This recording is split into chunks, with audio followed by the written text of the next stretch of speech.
Hi, I'm Peg Johnson, owner of Show Clothes Unlimited, and today we're going to be working on a princess-themed show jacket. Now, I want you to know the difference between a shirt and a jacket. A jacket is designed to fit larger around the body than a shirt and is generally made with a heavier fabric. That is so you can put the appliques on it and the rhinestones and it'll still have body and fit you like you want it to do and not droop or drape. There's several things you need to do. First of all, you have to have an idea of what you want the finished product to look like. Today we're using Suitability's 5630 and we're going to modify it a little bit just because I have certain things I like to do and it doesn't follow the instructions. On this particular item, it shows a picture of a print with a solid side, has cuffs, has this type of collar, this type of adjustment to it, and then this one is what they call a color block, and each of these sections is a different color of fabric. If that's what you want to do, that's great, but a lot of people want a solid color jacket and then put embellishments and appliques and stones on it, and for that we're going to use this pattern without the cuffs. And it doesn't matter what we do because we're making this, and even though this shows two different fabrics in two different colors, we can put whatever fabrics we want to together on it. So that's the first thing you have to do. You need to know what you want to create. Then you need the pattern. Another item you need is, I never cut the original pattern. I trace it.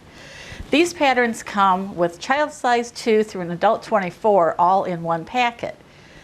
I don't want to cut it out to say a size 12 or a 14 and lose everything else on the sides of it and lose all those other sizes and have to buy another pattern. Therefore, I'm going to trace it. And in order to do that, you need tracing fabric. There are several types available and everybody will argue over their favorite, so you decide what you like. This is called True Grid. This is bought at Joann Fabrics, and because these are 1-inch squares, that's why it's called the True Grid. It's very handy when you're doing your pattern because you can put the straight grain of fabric marker on one of these lines, and it doesn't matter whether it's up and down or left or right, as long as it's straight. And that's going to be very important later on when we're laying out your fabric. This is actually called tracing fabric, and it doesn't look much different other than it doesn't have the lines. This was from Walmart, and I doubt that you can see it with the camera, but it looks like somebody took a paintbrush and splattered paint on it. There's little tiny flecks all over it. With this one, you have to mark your straight grain of fabric, and there are tons of other items you can use. You can use paper bags, you can use newsprint, Swedish tracing paper, medical exam paper. I know people who use gift wrap paper. All of those can be used quite well. My preference for these two types is that I can actually put them together or sew them together and then try them on my person and make sure that it fits. That's the only advantage that I see with what I choose to use. Another thing that you need to have is interfacing. Interfacing is what gives your collar the support that it needs in order to stay stiff. As you can see, when I fold this, it has pretty stiff. It doesn't want to fold when I want it to fold. I'm going to have to iron it if I want it to fold. This one happens to be fusible. There's a shiny side to it. I don't know if you can see it or not. That is heat activated glue. When I put this on my jacket, I will put that against the fabric and use an iron on here, and that will affix it for me. And that saves a lot of issues with it coming loose, bunching up in the collar. If it's fused, you don't have that problem. The fabric that you use is determined by the pattern. And in order to find out what you need to use, you actually need to go to the pattern itself. And we'll cover this later. But obviously, before you can start doing your jacket, you must have your fabric. I really want to emphasize here, and you'll hear it 10,000 times through the video, use fabric appropriate based upon what the pattern recommends.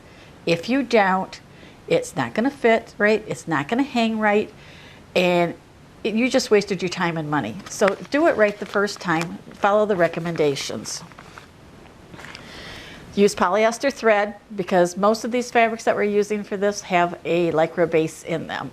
Polyester stretches, cotton does not. Cotton has lint and that affects your machine. So that's why we use the polyester. Obviously you need scissors, good quality scissors. Make sure they're sharp.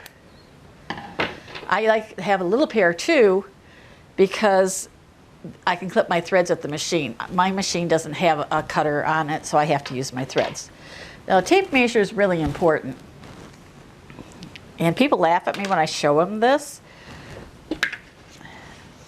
Different tape measures are made differently. Some of them have the clip right here at the end, so you know that from this point to this point really is an inch. But you'll see some with a tag out here and then the metal piece out here. And if you use that as your measuring point, then you have actually mismeasured your person for your measurements. So whatever tape measure you use to take the measurements with, that's the same one you need to do when you're applying it to the pattern and everything. If someone else is measuring the person and sending you the measurements, make it clear, maybe even ask them to send you a photo of what their tape measure looks like, because that little bit of difference will affect a whole lot in the jacket. With the princess seams, there's 6 seams on there. And if you add a 1/4 inch to each one of those seams, you have actually added 2 sizes to that jacket. So you don't want to be doing that. Obviously you need pins, and I also created a measuring chart. This shows the different areas of the body that I want you to measure. And we'll go through this again, but basically it is the bust, waist, hip, across the shoulders. And you need that, in case I forget to cover it later on, you need to have that so you make sure the jacket is wide enough across the shoulders, because the people wearing these jackets, we're not sitting in the office. We are moving around, we're handling horses, our shoulders, our arms are constantly moving. You've got to have enough space in that jacket so you don't rip it or constrain your movements. You also need from the back of the neck to the waist and the back of the neck to where your finished product, where you want the hem to be. And then, of course, your arm. But this is easily available. I'm more than happy to send it to you if you want to email me, and I'll send it to you. But if you just write down those, and we will demonstrate this here in a little bit, remember to write down those pieces, those numbers. And then you might want a pen and paper while you're watching this video so that you can take notes as we go along. And when you're actually creating your own jacket, that you can make notes of this worked, that didn't work, I should have taken this in here, things like that, so that you remember the next time you make the jacket that you can, do it better. We're going to start with how to read patterns. I was surprised that not too many people knew how to read patterns. On the back of the envelope, there's all kinds of information. Problem is, most people don't know how to read it. So let's start with the measuring chart. We're going to take the measurements here in a few minutes, and in this chart, it shows you measurements of this, this, and this are this size. And one thing I do want to show you is the women's size 6 has a bust 30.5, waist 23, and a hip of 32.5, while the child's size 12 has almost the exact same measurements, 30, 25.5, and 32.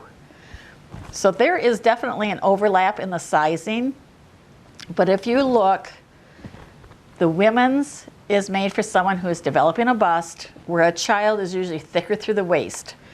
And that is why you have to decide based upon your own person, the person you're making it for, and what their body shape is, which one of these is a better fit to cut your jacket out of. And you'll also notice that the pattern says, do not follow ready-to-wear sizing. Ready-to-wear sizing and patterns don't correlate at all. They are nothing alike. use it as a number. It's a guide. Don't take it personally if you wear a size 3 or a 4 in ready to wear and you wear a 15 or 16 in the pattern. It's a number. It's just a number to identify it. Also on the back of the envelope, we'll tell you what is a thing called notions, and basically that's your fabric and other things that I've already discussed, the thread and like that, and zippers. And this particular pattern requires stretch fabric requires 10 to 50% crosswise stretch. That means that 10 inches of fabric will stretch to 15. And 11 to 15. So it's got a lot of stretch in it. So if you do a jacket with no stretch, this jacket's not going to fit you the same as one if you use the proper fabric. It also tells you what type of fabric, recommended fabrics. And usually those are twills, stretch twills, gabardines, bengaline, products that are heavy enough to stand up to appliques but have the lycra stretch in it for what you need. Now inside, this particular pattern has the fabric requirements on the inside, on the instruction sheet. Usually it's on the outside. Most patterns it's on the outside, but because there's so many options with this one, they have really gone. And this is what it looks like in the page. But don't panic, because I blew it up just to give you an idea. So if we were doing view A, and the fabric is 45 inch, the print, and I'm doing a size 14, then I'm going to need this much.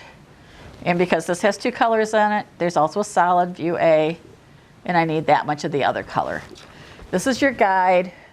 If you want to do this all one solid color, you just add those 2 numbers together. Pattern pieces. How do you know what to use for pattern pieces once you get this open?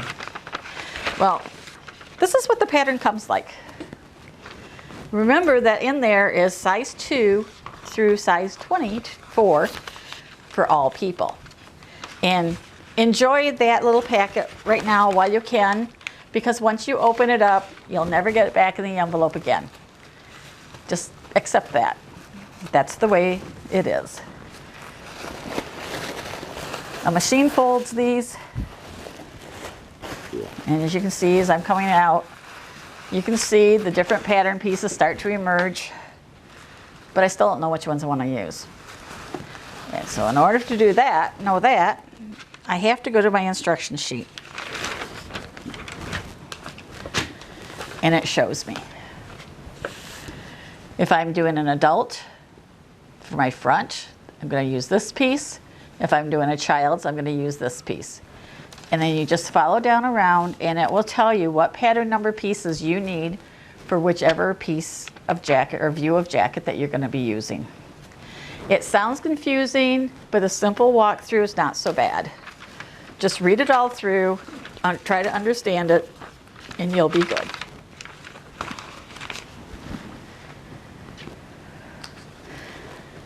In order to determine your zipper length, you need to measure from the base of your throat to the bottom of your jacket. Some people want the zipper to go all the way to the bottom. Others want it to stop an inch or 2 inches even from the bottom. It's a totally personal preference. There's no right or wrong about that. And it's just simply up to you. There are several types of zippers.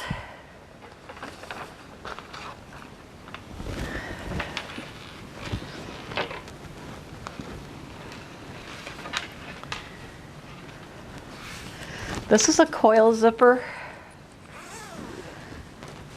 And if you look at here, you can see that this is a coil. This is a number 3 coil. I'm sorry, that's a number 5 coil. This one you may not be able to see as well. This one's a number 3. If I put the 2 together, you can see that one is much finer than the other one.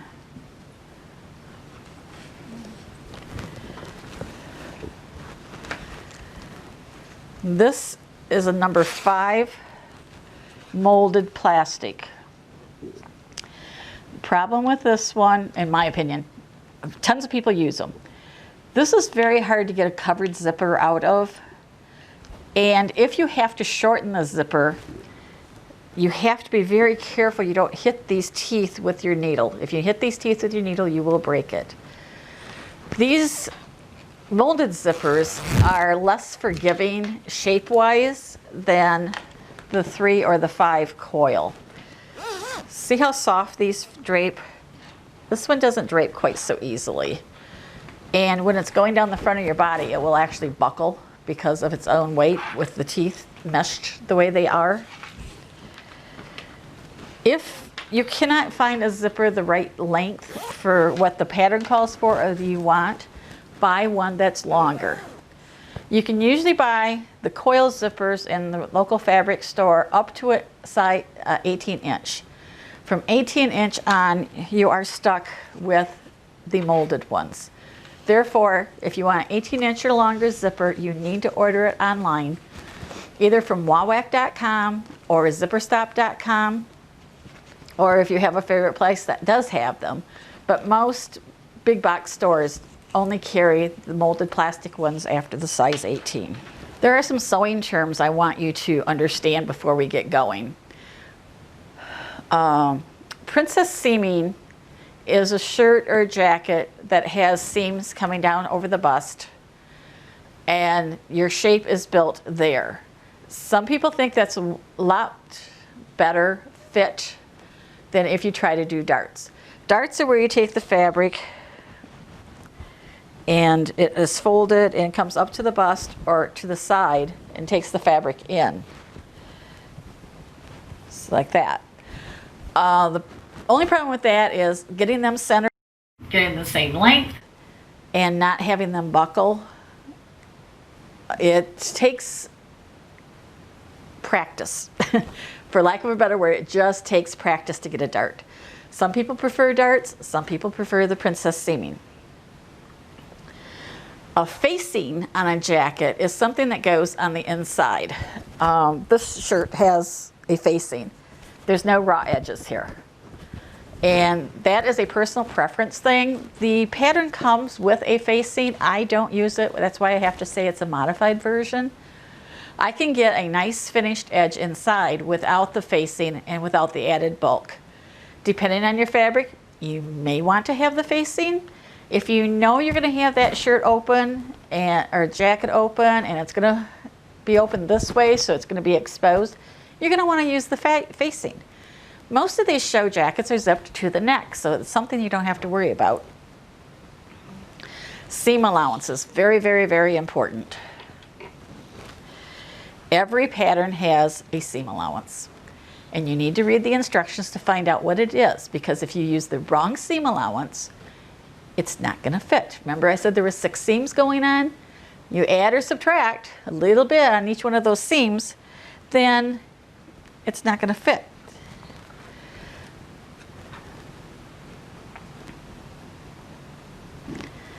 These are exactly the same size, but as you can see, there is a difference in where they come across. This is a quarter, this is a half, this is a 5/8. Doesn't look like too much difference. But when I actually open these up and lay them over the top of each other,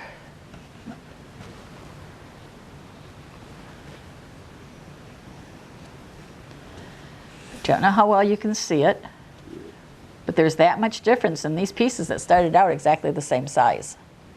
Very important to make sure your seam allowances are what the product calls for.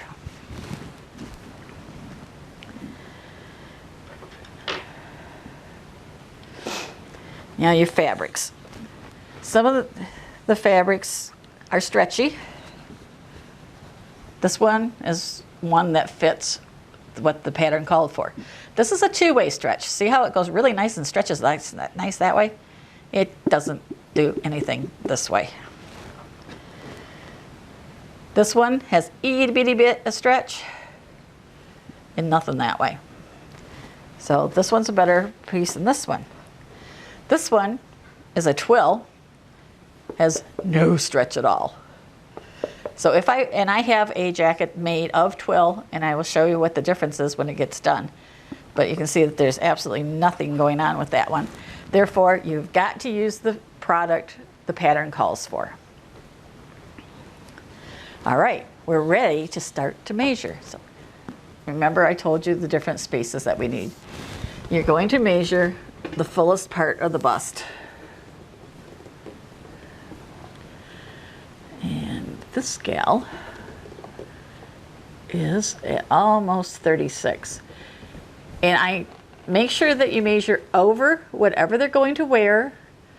So if they're going to wear a sports bra as opposed to a tankini, if they're going to wear a push-up bra and a tank top over it, make sure they're wearing that when they get measured. You're going to drop down to the natural waist. And I have a habit of also having my finger in here, which adds to the width just an ounce. But that accounts for the people who hold their breath while you're measuring them. They need to breathe naturally. If anything, exhale so that you get the full body, especially through the waist. The natural waist, a lot of kids will try to get you to push it down, but you want it over the belly button. That is the natural waist. The hips is the fullest part of the butt.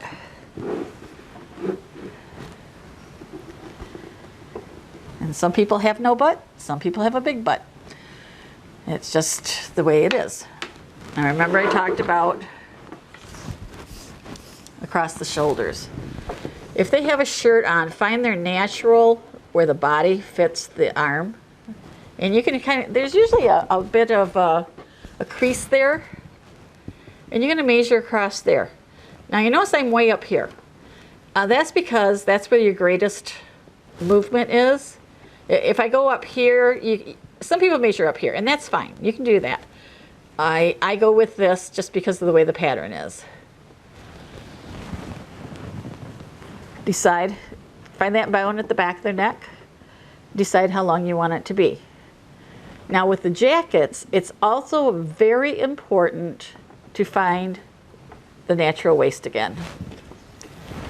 So you're going to measure from the bone of the neck to the natural waist. This comes into play when you adjust your jacket. You see all those jackets out there with a big bulge right here. You know, the gal picks her arm up and you get a bulge right here. That bulge is created because the length of the person's actual body compared to the length made by the pattern are different. You have to alter that pattern to fit this adjustment. The same as if the pattern goes to a 36 to a 38 and they're a 37, 38 is going to be too big, 36 is going to be too small. So that's why you have to have these measurements. Now I don't have an arm on my poor gal, so this is kind of visual for you. If you're having someone else measure for you, go from their underarm out to their wrist.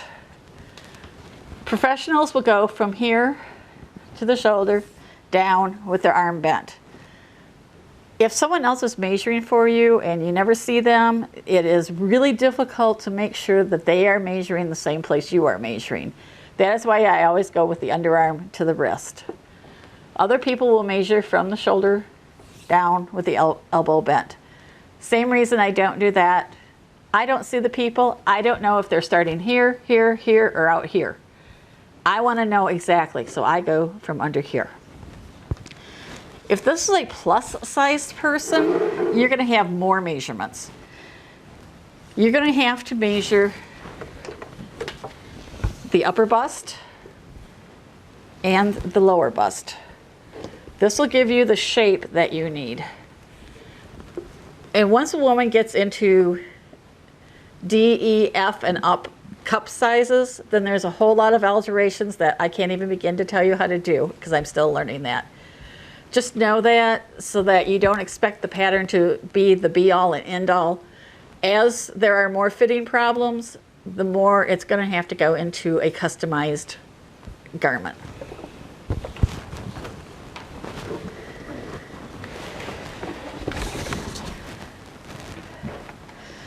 Now, you've got your measurements. Thing that you need to remember is to add 2 inches seam allowance to the sleeve and the bottom of the jacket. If you don't do that, when you cut out your jacket, when you go to hem it, you've got nothing there to hem. Make sure you do a +1 or +2. You can have a 1 inch or a 2 inch hem allowance. That way you will always make sure you cut the right length. Here we have my gal's measurements. And according to these measurements, she's going to take the size 14. Now they're not exact because her bust was 36, her waist was 29. This calls for 28, so she's larger than this pattern. And her hips are 38, which is right on the money with this pattern. Therefore, I'm going to start with a size 14. Then I'm going to have to customize it to fit her.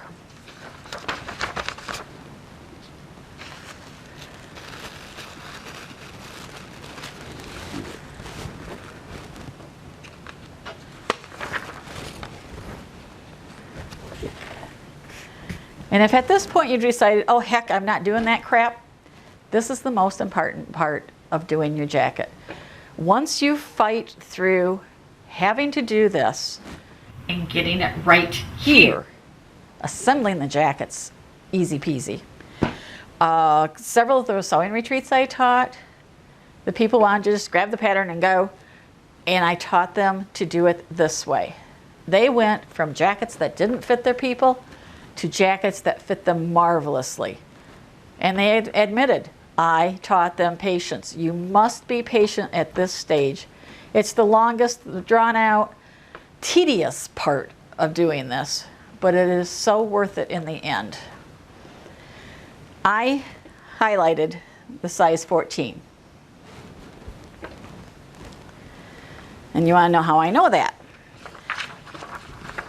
You can't see it, probably can't see it very well there, so I blew it up. On this multi-size pattern, each of these sizes has a very distinctive code to it.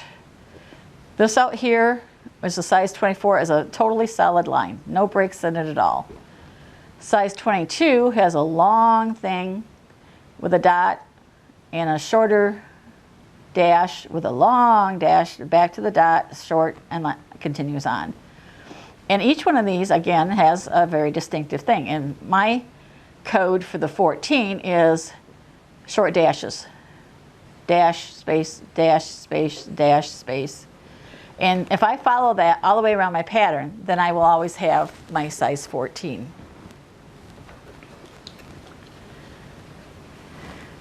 What I want you to do, remember I said you're not going to cut this.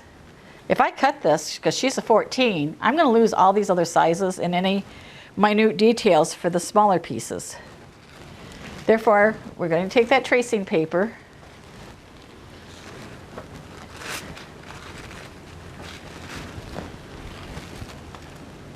and trace my pattern. Now when you do this, there's several ways you can do this and make it work really well. This one was done using a Sharpie, and I pinned this to my grid. Now you make that, I talked about the straight grain of fabric. This makes sure that you have it straight on your fabric. It comes in later when we're laying the pattern out. So make sure that that line is on one of these lines. If you do that, then you're gonna always know that you're good. So I pinned that to a line, put a couple more pins in it so it can't walk on me, and then I just traced it right down through, and it showed up down here, and then I just filled in. Another way you can do it is you could do a light box. Sometimes it's light enough that you can do just the reverse. You can lay that down with this over it, and you'll be able to see through and be able to trace your lines. All else fails, find a window. It's something we learned when I was in school, which I don't think they learn anymore, but that's before we had all those great copiers and everything. Tape this to the window, tape this over it, and with some daylight going through it, you can actually see very well and trace it. And people look at me and go, oh, that's wonderful. I go, oh, I hate to tell you this, I learned that in school when I was a kid. Make sure that you put everything on your traced piece that is on the original. There's usually the marking for the waist, a lengthen and shorten here, there's the waist, lengthen or shorten here, your sizing. 3 months down the road, if you don't mark this, you will not know that this is a side front. You won't know it's a women's. You won't know it's a size 14. And you might not even remember that it's pattern 5630. So make sure all that information is on your traced piece before you remove this and put it away. And now another thing I want you to show you is these markings here. These are called notches. Notches are ways to match up the different parts of your pattern. This is called a double notch because there's two of them. And that is going to match up to the side seam. The side back is going to come together with this. It's going to have two notches also. This has a single notch, but in two places.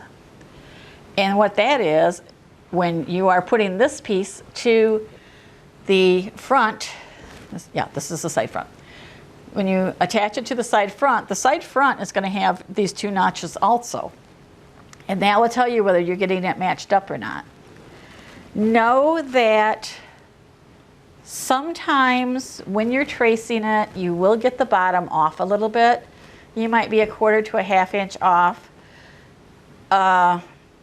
When you're putting the pattern together, you can tell that.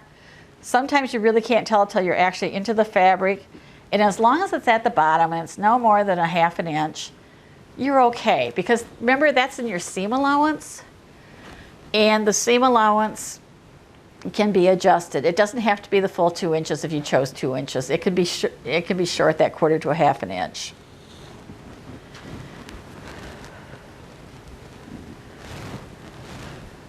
Once I have traced my entire garment, this is why I like the tracing fabric, is I have pinned this together with the pins on the outside because I'm going to try this on my mannequin.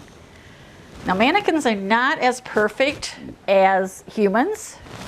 It's not going to duplicate any changes in body shape that a real human has, but at least it will give you an idea how this is going to fit.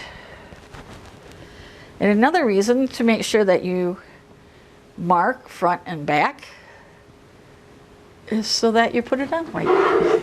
As you can see me looking at this going, okay, what's the front and what's the back? Pretty much the front is going to have a lower dip in it, where the back is going to be higher. Now remember, you have a seam allowance here, so don't worry that that folds over a little bit. One very good advantage to the mannequin is you can stick pins in it. You have to make sure that you look at your pattern. Most people try to cut the back straight. The back is not straight. It is actually curved right here at the waist. Another thing is this is not your center back. You have a seam allowance there. And in this case, it's 1/2 inch. So 1/2 inch of that is seam allowance. Excuse me a minute while I turn her around here and get her pinned. This comes in very handy with a real person because you get an accurate view of what they really, whether this is really going to fit them or not.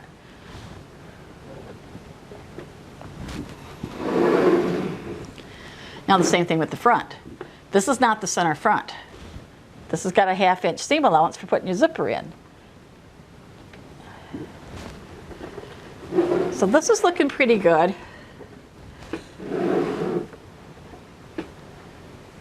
Except she's got a bubble. And what we're gonna do is find my waist marking.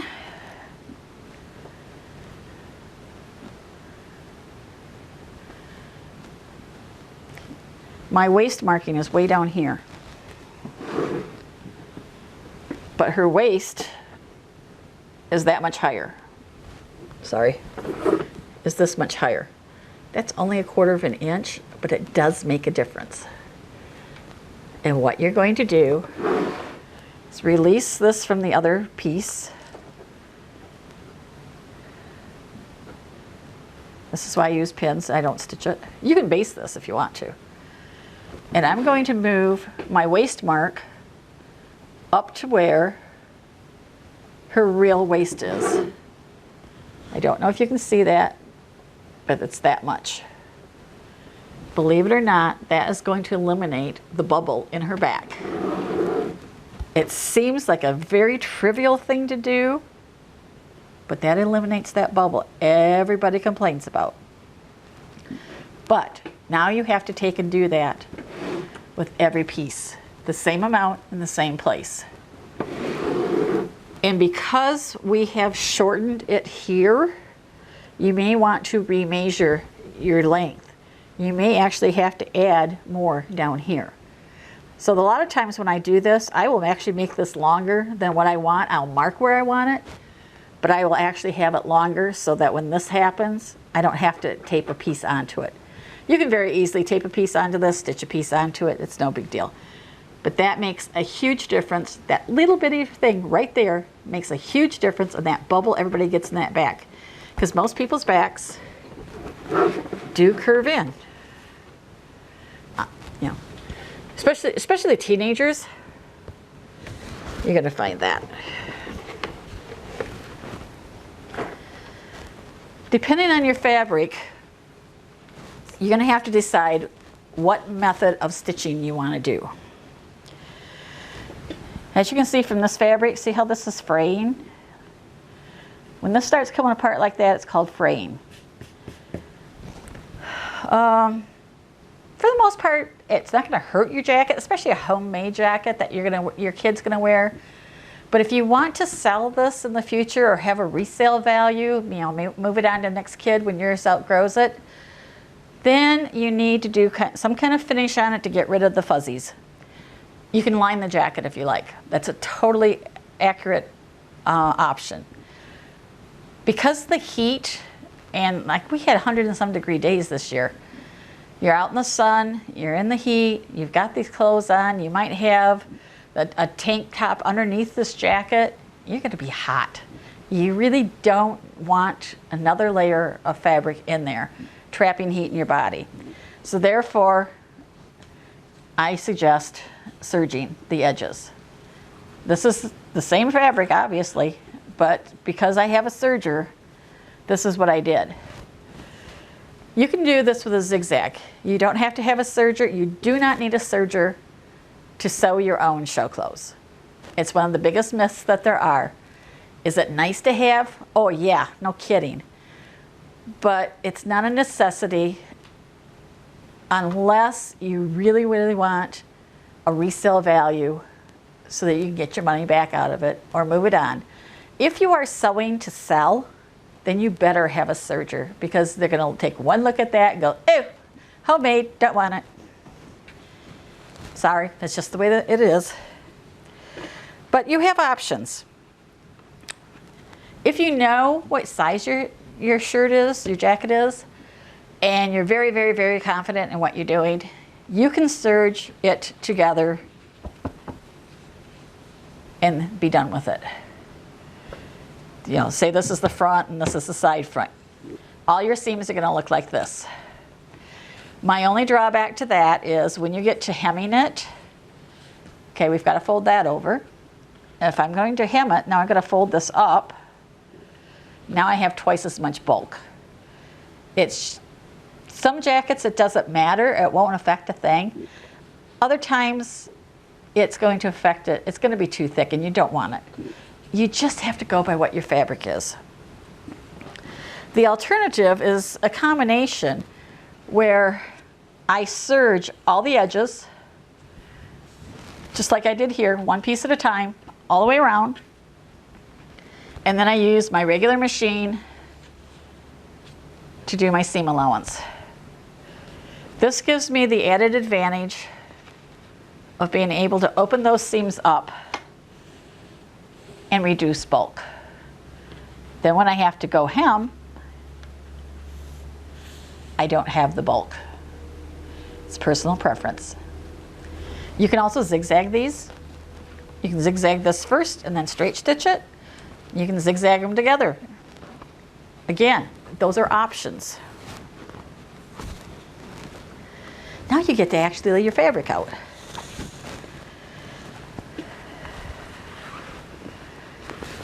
And somewhere in here I have an end. Number one rule, never have Lycra fall off the end of your table. It pulls and it will affect the stretch of your fabric and does affect your end product. And my fabric just went cascading off the end of my table. We don't want that. It will pull. Doesn't seem like much, but it does.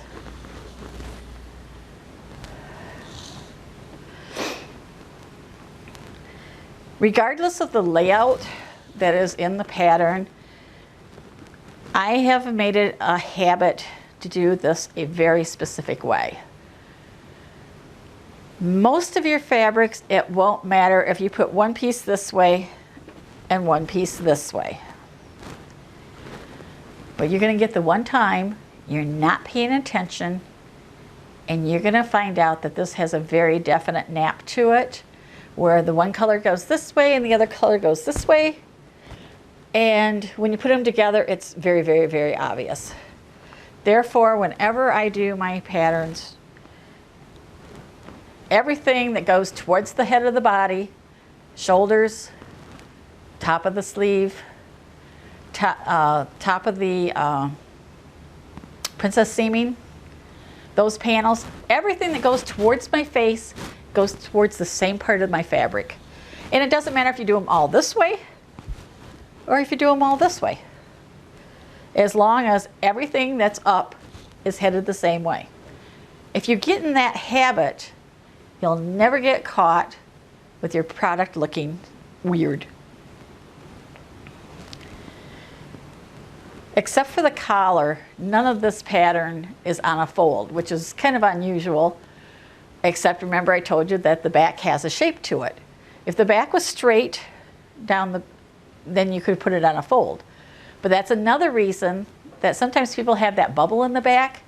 They don't pay attention to the instructions. They don't pay attention that this has to be cut. It cannot go on the fold. Remember I talked about the straight grain of fabric? And sometimes somebody will have a jacket that just doesn't hang right, and you can't figure out what's wrong with it. The problem is they didn't take the time to make sure it's straight. Fabric has, even knit fabric, even Lycra, has an up and down thread and a cross thread. And if you go scatterwonk across the threads, then it's not going to hang properly. It has to go the way the threads go. Now, some of these fabrics you have to watch. This one has the stretch. This way. This is your selvage edge where it goes through the machine. You always want the greatest stretch around the body. Therefore, this one's folded correctly. If you use the jumbo Lycra, you're going to find yourself folding it the other way, because for some reason when jumbo Lycra is created, the stretch is in the length. So therefore you have to fold it the other way. Now remember back to when I told you about the straight grain of fabric. Assuming that this is folded neatly. Okay, my edges are really smooth here. They match up. They're not wonky. Never worry about this end of the fabric. You don't know who cut it, whether they cut it straight. If this is off, You know, mine happens to match up, but I've had some where this is like ½ inch difference. Don't worry about here. Worry about here. Worry about that selvage edge and the folded edge. If it lays smooth like this does, you're gonna be good. If you got bumps and lumps, it's not laying right. If you cut it that way, you're gonna have problems. If this has folds from being on the bolt, then you need to get a wet towel and toss it in the dryer and try to get those folds out. If you create the garment with those folds when you cut it, that little bit that it's folded, it's going to throw things off. People ask me about washing and drying their fabrics. If I am doing a jacket, I generally do not wash my fabric first. If I'm doing a jacket with pants, then I will absolutely wash and dry my fabric. Much of this product with Lycra in it has a shrink factor. You can lose as much as 3 to 4 inches per yard. You do not want to create a garment and then have it shrink 3 inches. You will have somebody very unhappy with you, whether it's your own child or a customer. So that's my guideline. Once these jackets are embellished, you're not washing them, you're not drying them, you're spot cleaning them. And that is how they need to be done, because dry cleaners won't touch the rhinestones because the solvent eats the glue and they'll come off. Some of the leathers that are used will fade, will bleach out and bleed into your product. They don't want that liability. That is why jackets are Febrezed. If you get a stain on them, the Blue Dawn dish soap with a sponge will get the stain out. And you seriously just spot clean these things as necessary. If they get stinky, then you're going to have to use the Dawn on the underarms and that. And don't soak it. You just do enough to get what you need out.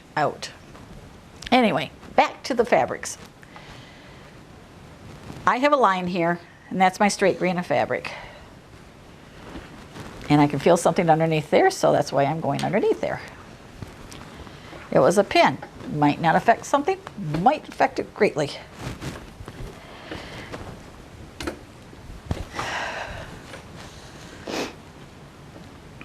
Now, how do I know if this is straight or not? Here's my tape measure.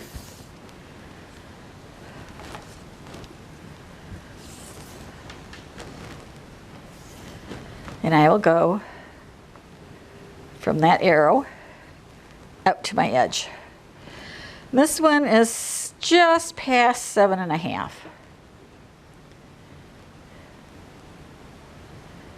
Now that one turned out to be straight. Therefore, I can go ahead and pin this down and know it's going to stay straight. Put a couple pins in it so it can't shift. Then you can go ahead and do whatever you want to. You can use your weights, you can do more pinning, whatever you want, but you know that this is going to be straight and you're going to be fine. And you do that with the next one and the next one. And when you get closer to the selvage edge, then go ahead and measure from there in. But make sure you measure. You don't want a sleeve that twists. Have you ever seen somebody that had a shirt or a jacket and the sleeve twists around their arm? That's because it wasn't on the straight grain of fabric. And yes, I harp on that a lot. But if you're going to do this, you're going to put the time into it, you want to do it right.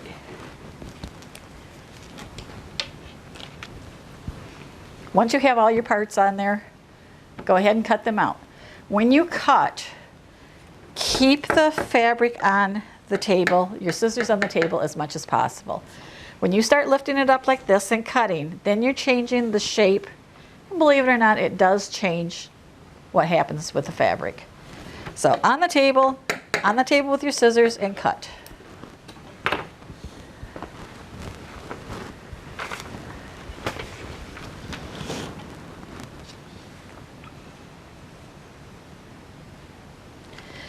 Some people have asked about matching print, and so I need to pull this back out. Obviously mine's solid, it doesn't have a print. There's a couple options that you can do. Very rarely do you find a print for this, for a jacket. It's more likely going to be solid. But in the event that you do have a print, a couple things that you need to do. You have to decide if the print goes all one way or not. Some prints only go one way. Say that there was a diamond in it and the points all go up, or a flower or something, and all of them go up and all the stems go down. In that case, you've got to make sure that the top of your, assuming that you want that up, then you have to make sure the top of your shirt, jacket pattern is going in the same direction as that diamond. If the flower is got petals going this way and other petals going that way and some going that way and some going that way, then that's called an overall print, and you really don't have to worry too much about that. Other than that, if you want to start matching up these seams, and so that the print goes all the way across.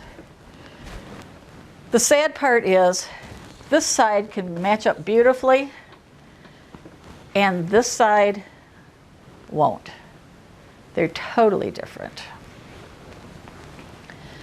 The best thing to do at that case is to open this up all the way and lay your pieces out one by one and actually butt them up to each other so that you get continuity with your print.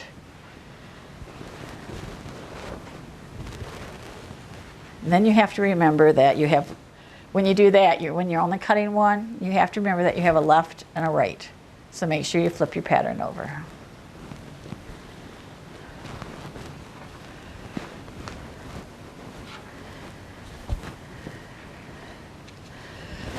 Something I forgot, which is why I have my notes.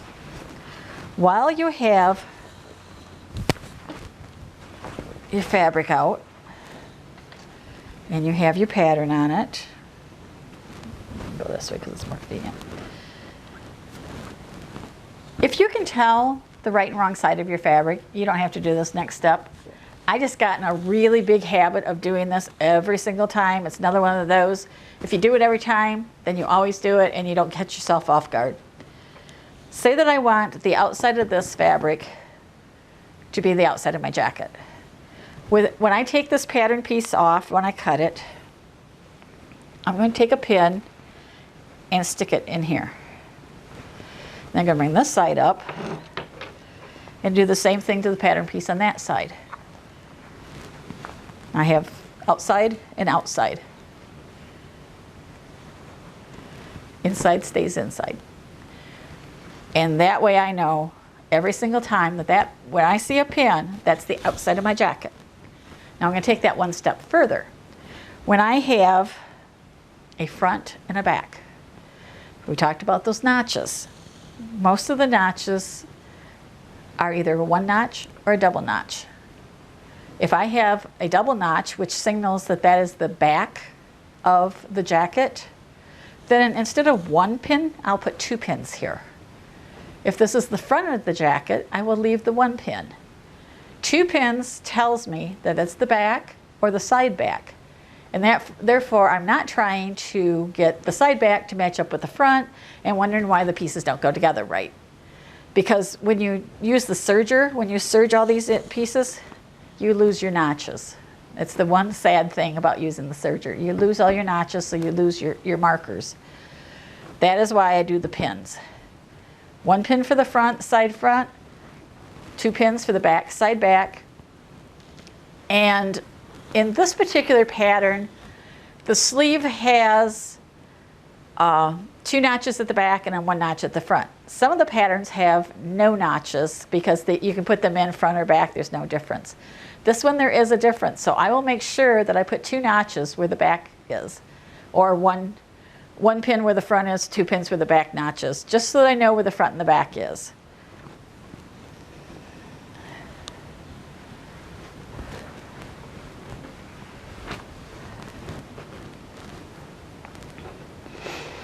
While I have the fabric out, remember the interfacing? Go ahead and cut your collar interfacing. And also cut, because I'm not using the facing for the front of the jacket, you want to cut two strips 1 inch wide, the full length of your jacket front. because in some places they put the interfacing in later. Interfacing is actually going to be my next step.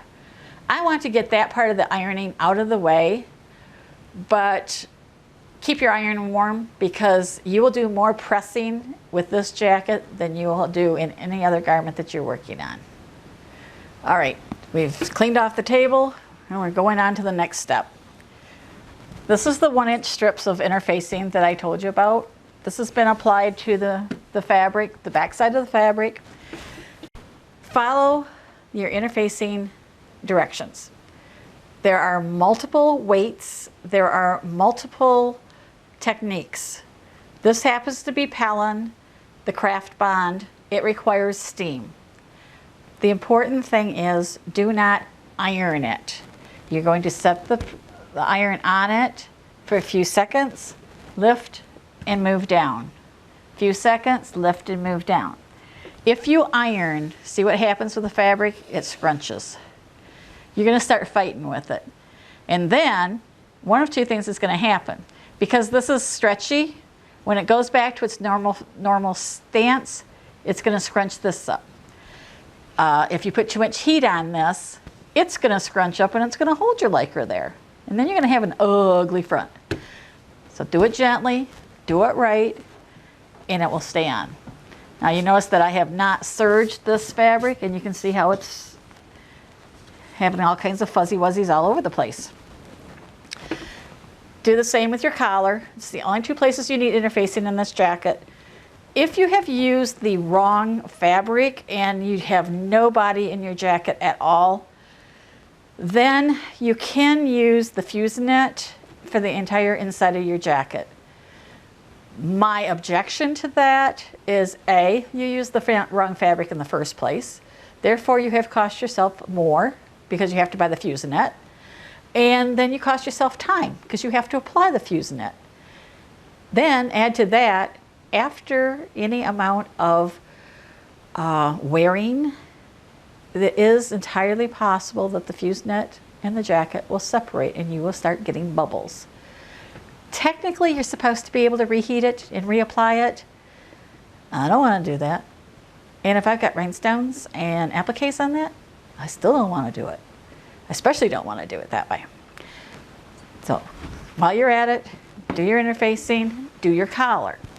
Sometimes you need interfacing on both sides of your collar. It just makes a nicer, stiffer collar. And only you can determine that. You like it the way it is? Great. Don't like it? Add more. You can do 2 layers. If you have the lighter weight and it just isn't doing the job, you can do 2 layers of that. It's all up to you. It's all hidden inside. Nobody's going to see it, and it's cool. I want to teach you a couple things about your sewing machine. One of the biggest complaints people have is they lose their threads, or it comes unthreaded, or it balls up at the beginning of their seams. Well, right here is a take-up lever. And if you, while I turn the wheel, you will see it go down and come back up. You want this to be at the height of your machine. When you stop, just automatically roll it up here so that when you start your next seam, you're good to go. And if you notice that this, it's in conjunction with your needle down here, and your needle will also be at its highest spot.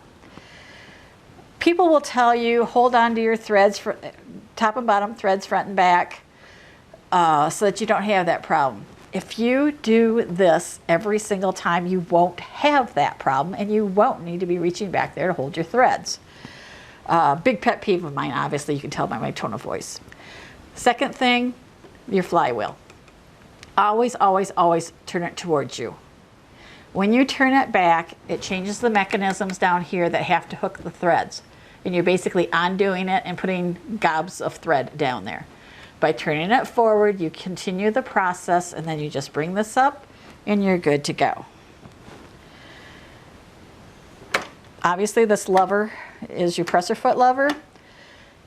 When you're threading your machine, always, always, always have this up.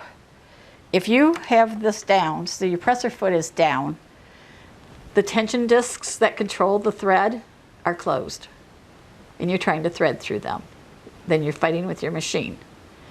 If you have it up, it's the way it was intended to be done, thread your machine, and you're good to go.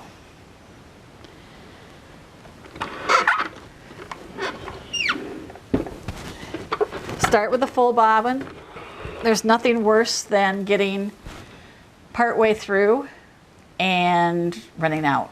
And I really hate doing that when I'm doing a zipper. I get halfway down the top stitching and I want it perfect, and I think I did it perfect, and then I find out that I lost it halfway through and have to go back and do it again. I don't like doing that. All right, that was the basics of your machine. Depending upon the brand of your machine and the type of fabric you're using will determine the type of needle you're going to use. This is a Janome, and even though people recommend the stretch knit or ballpoint for Lycra, I get skip stitches with this machine. I don't know why, but I use a universal. You will have to experiment with your machine to find out whether the straight stitch, the stretch stitch, the ballpoint, the knit, or the universal works better for you when you're creating your garment. Size-wise, 10, they come in even numbers, 10, 12, is about a medium size. If you're doing anything thick, then you're going to want the 12, 14. Again, it's all relative to what you're doing and what your machine works with and what your fabric is. And for length, because I'm doing Lycra, my machine, the basting stitch, the longest stitch it has is a 4 on my machine, and I will sew with a 3. It doesn't have to be teeny tiny like we were taught to use on cotton. You can have it a little bit longer and it's just fine, and it will hold just as well. The reverse button is here. Make sure it's plugged in. Your foot pedal is good to go. I do not have a needle up feature on this machine. I do not have a button up here to push and have it go and run. I have to use my foot pedal, so every once in a while you're going to see me mess up here. But first thing we want to do is put our zipper in. Now this is one of the easiest ways ever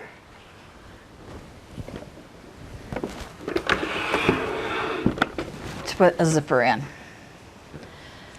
I have my front pieces right side up, and I have my zipper.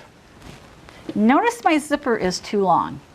First of all, how do I know that? Well, I don't have any hem down here, and I want at least 1 inch of hem. So I need to be up there. Well, okay, here's the top, and I'm sticking over that far. It's okay. It's very easily changed. If you can't find, this is why I said if you can't find the right size, then get a larger one. Because except for the hard plastic ones, these are very easy to adjust. Take your zipper. This is a separating zipper. And another thing I want you to look at is on some of these zippers, these bottoms, you've got the hard spot here. This particular one has another plastic piece right here, and there is no room for a needle to go between those. So you're going to have to stitch over here. If you ever seen somebody with a jacket and the stitching is going down and it goes whoop, whoop, whoop, that's because they had to go around that. They didn't plan for that. Whatever you do, always make sure you plan for what you've got at the bottom of your zipper. Unlike closed zippers that go in skirts and pants, this is a separating zipper, and it has this notch on the bottom, and you're just going to have to deal with it.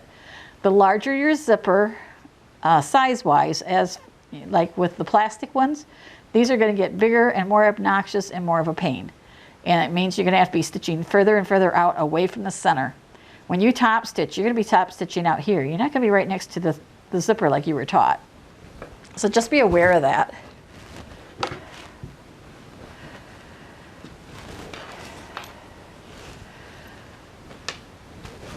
So I dropped my tape measure, so I'm going to guesstimate that this is 1 inch.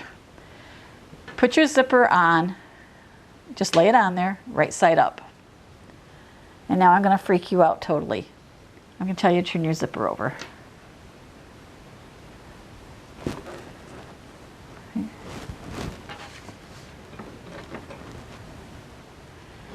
Now you're going to stitch this.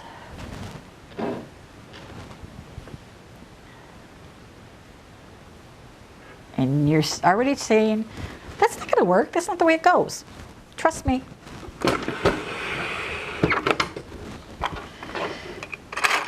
This is where you need to switch to your zipper foot. I actually have two different zipper foots for my machine. I have this one and I have this one.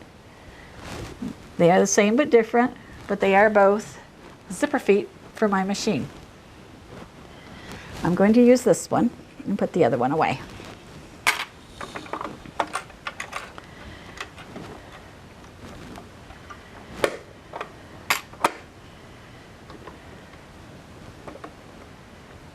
And you'll have to excuse me for a second, because while I was demonstrating things, I jammed my own thread.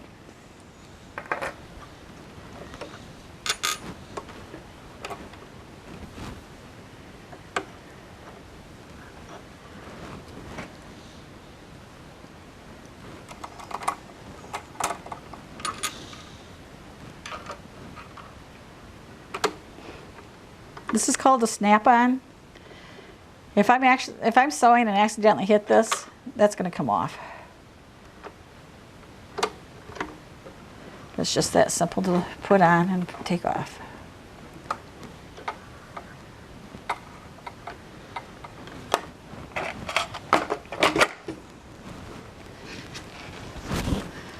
The sole purpose of this set of stitching is to attach the zipper to the front of the shirt or jacket. I don't care too much about where I stitch it. All I care is that I get it attached.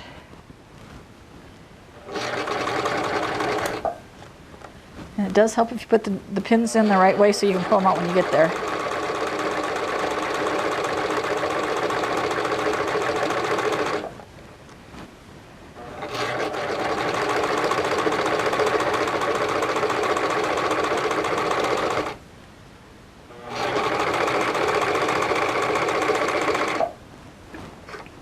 Remember to roll it forward, lift it, pull it out, and cut it. This is still the right side. Remember I told you to flip it down, so there's the wrong side of it. Now we're just going to take and roll this over. Finger press it.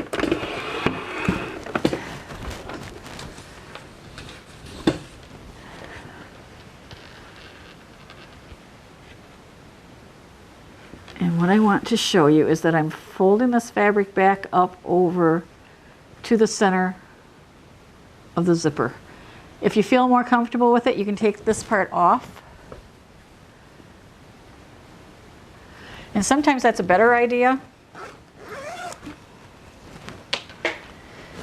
Oops.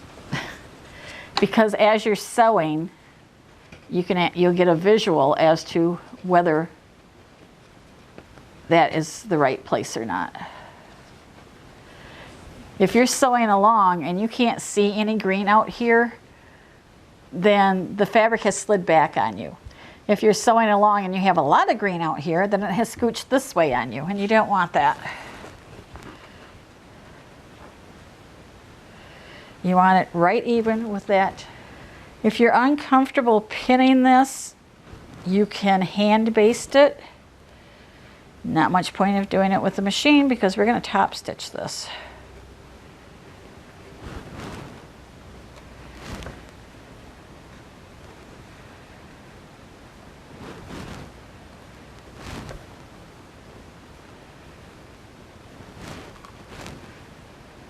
And when you get to the bottom, this time you're going to keep going. You're going to go all the way to the bottom. Whatever you folded it here, you just fold it there. Keep going. And that's what it looks like. I just have a hint of green sticking out. Now you can sew this top to bottom or bottom to top. It doesn't matter. It just matters where you've got your presser foot. You always want the bulk of your fabric to your left.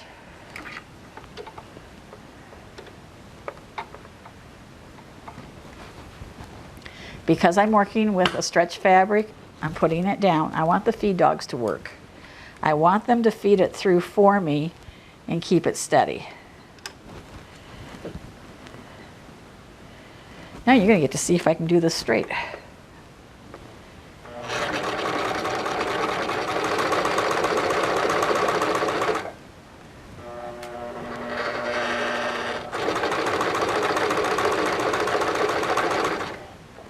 Pull your pins out.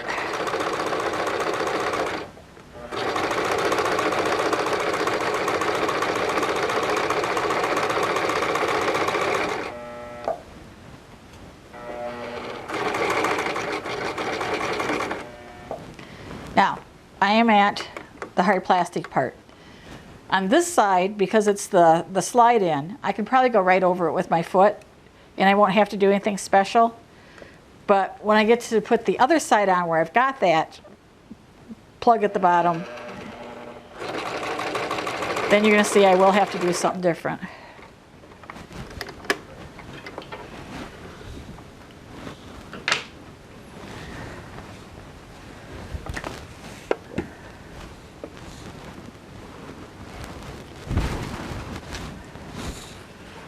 And we're going to do the same thing with the other side. I need to know. I always cut my threads off as I go along. I hate going back and getting them later.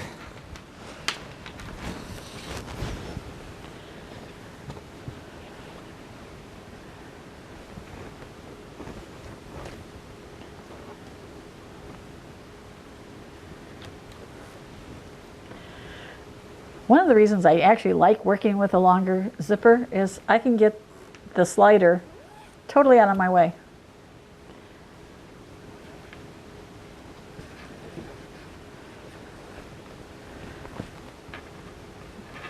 Remember, you're starting from the right side of the fabric,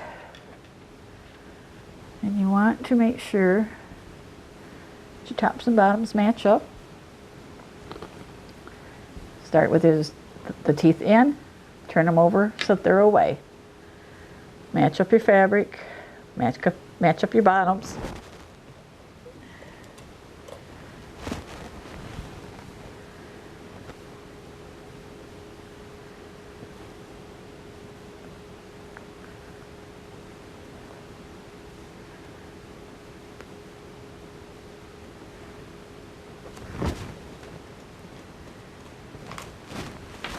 I'm gonna slide off camera here for a second.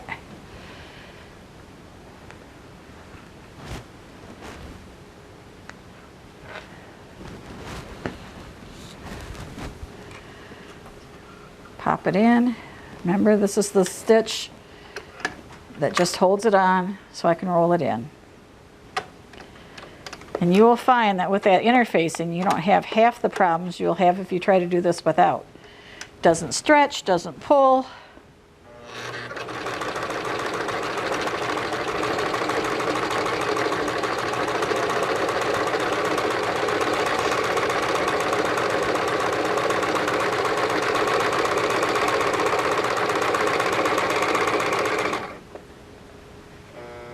Now notice I'm down here at the bottom and I kind of got to watch what I'm doing.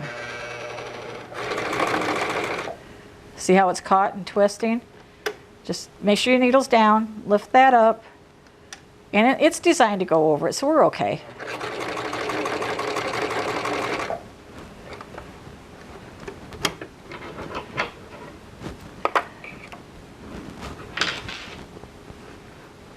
Once again, we're going to just roll this. Now, you're not going to be able to cover up that knot totally, but we can try. And of course, you're going to have a matching zipper, so it's not going to be quite as obvious as me with the white one, But this way you can actually see what I'm doing.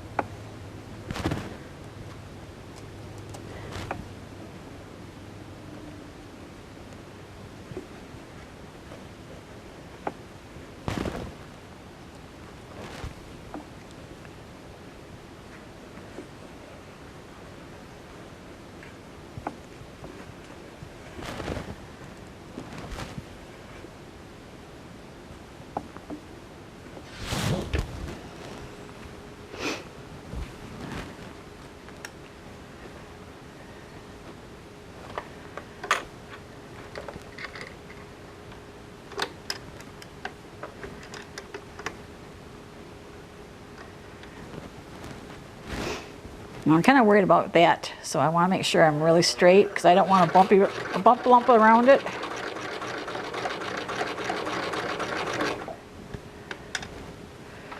So I'm going to go real slow.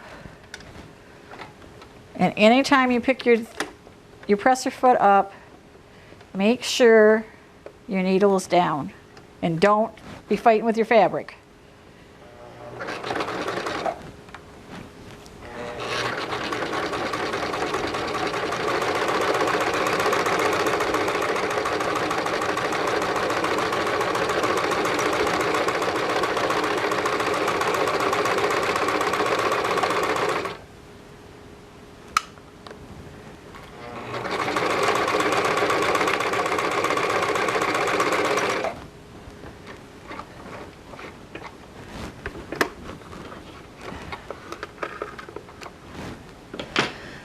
Hopefully I'm straight down there. Oh, I got a little bit of a woggle.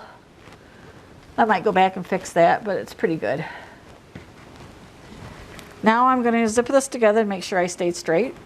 Because right now, if the top isn't even and the bottom isn't even, I'm going to be ripping some of this out and redoing it until it's right.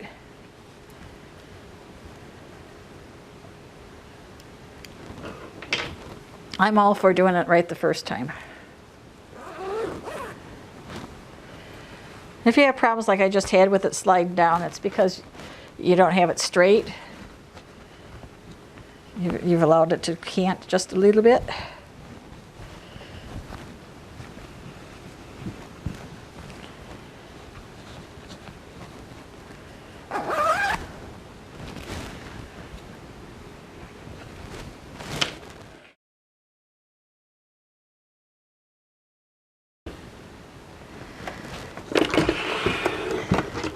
I prefer to have the zipper in before I do the next step. I just like doing the zipper first. But everybody asked me to include this in the DVD, so I am. When and how do you put the appliques on? Now's a good time, before you assemble the rest of the jacket. This way you have all the pieces laid flat and you can use them. And here are some of the designs my friends have allowed me to use.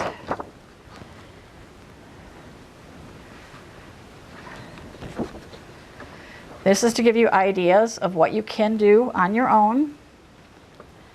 You can use leather, you can use ultra suede, you can use shimmer sheets. What you do and how you do it is up to you.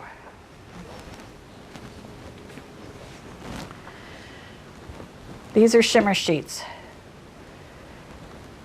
They are heat affix. And you can see I'm just laying them out. I have no preconceived idea of what I want to do with them. I actually bought them for demo purposes for this. And my suggestion is that you just start laying things out like that and see where your imagination takes you. Maybe I don't want them going away. Maybe I want them going towards each other. Maybe I like that. Maybe I want the swirls at the bottom. It's all up to you. There's no rule. Putting these on, these are heat affix, and because I don't trust the hot affix I would stitch them down to. Ultra suede, leather, pleather, those need to be stitched down. And generally people use the temporary adhesive spray to put them down. Now, if you want to know where to get ideas, this is from the Hobby Horse book. I'm sorry, Hobby Horse DVD. It's available through their website. There are several people who have the patterns available. I have a book of patterns, and there's nothing wrong with going to a graphics site that has free graphics and downloading those. That's entirely up to you. The biggest problem people have is sizing their applique. And the easiest way to do that is actually trace your original. Your pattern piece, remember how we have that anyway? Obviously this one doesn't fit this one, but would give me a visual as to whether this would work for the adult. Obviously it's not going to work for the child, so I'm going to have to downsize it a little bit.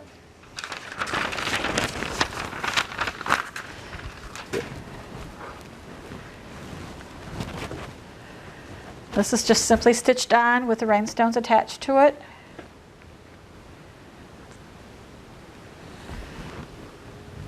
The basics of another set that I was going to do. And I do this by layering. I start with the smallest and then apply it to my next, cut around it, and apply it to my next, and I'll cut around it. And if I want another layer, I'll cut around it. So I start small and build out. It's so much easier to do it that way.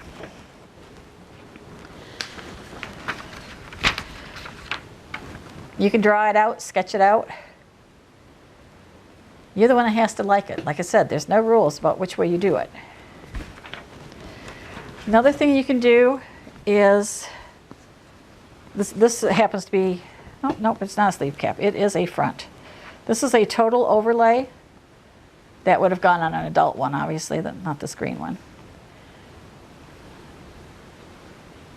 And I folded it back so it met at the zipper. It did not go into the zipper. I would have to trim it. And this is applied in multiple layers, just like I just discussed. And you can see the stitching on the back. But that's the basics of it. How many rhinestones you put on, the quality of the rhinestones, the type of applique, that is all entirely up to you. But this is the easiest way to do it when it's laying flat. If you're not sure, then you can assemble it up through doing the underarm and side seam, and then go ahead and do it because you might have a better visual at that point. It's, again, entirely up to you. Well, we have the zipper on, so now we can go on to our next steps. And remember, I'm using the contrasting threads so you can see what I'm doing. This is a partially assembled jacket.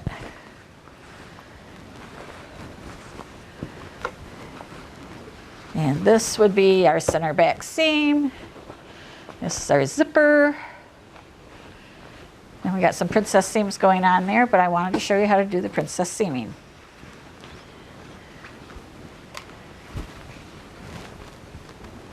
This is the side back, this is the back.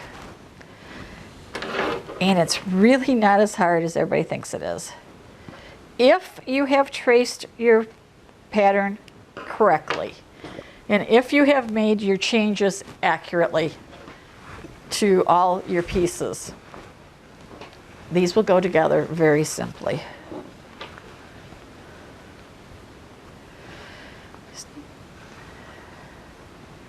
If you had notches, you should start with the notches, but since I don't have notches, I'm going to start at the bottom.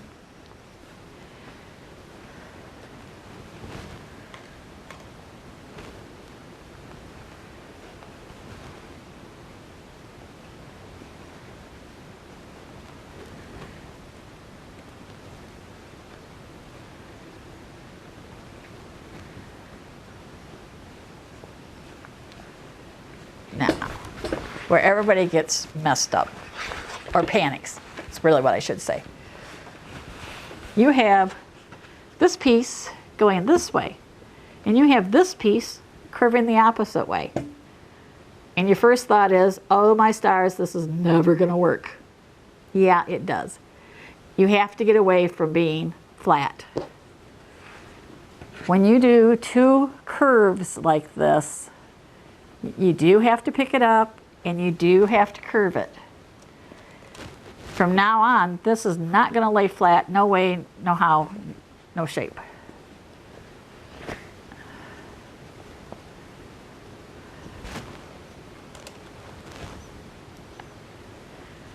You want a touch of the point to extend. That is because when you flip this over, this comes over here and then it lines up. So you can see how it's not going to lay flat no more. We're going to take it over here and we're going to stitch it.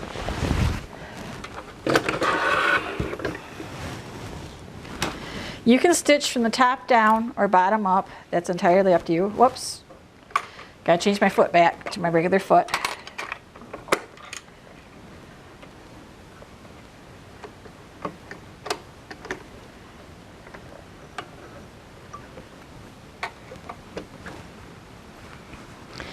And because there's a left and right to this, there's one that works easier, one that sews easier one way than it does the other. You're just gonna have to work with it and play with it. If you want to flip it over so it's all going the same way, you can do that too.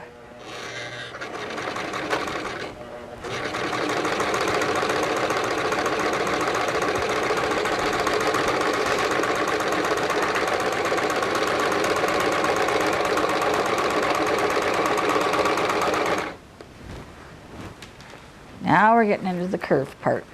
So you're going to have to play with it just a little bit to keep it smooth. Don't fight with it. And remember that you're supposed to keep your seam allowances. Keep your seam allowances all the way up through here. This has got lycra in it. It's stretchy. I'm giving a little bit of stretch to it so that they lay flat. Well, as flat as they can, being rounded.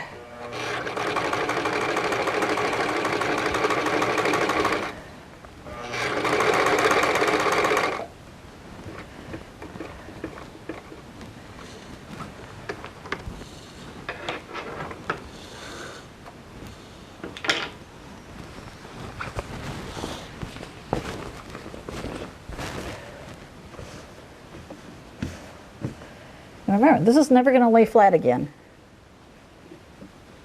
You always press your seam to the center, which is going to take that way. And we have a good matchup. Any variances you have right here are probably caused by your tracing or your cutting. As long as this is working, we're good. Most people like to top stitch these seams like this. You can do it either way. You can not do it, or you can do it. You can do it from the top, or you can do it from the bottom. And it just really depends on your machine and what you like and don't like and how you want to deal with it. The big thing is make sure it's laying flat and you're not scooping any fabric underneath of it. This is just a design stitch.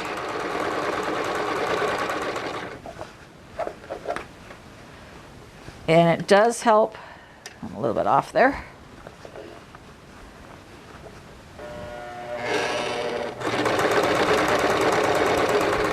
Now you see me holding it from that side. It's because I want just a touch more control over this than my machine is giving me.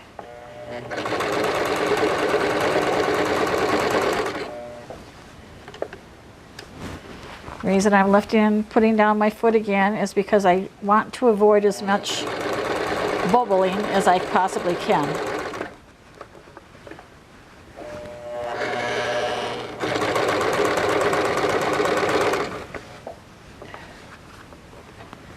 And it really sucks when you get something else stitched into it.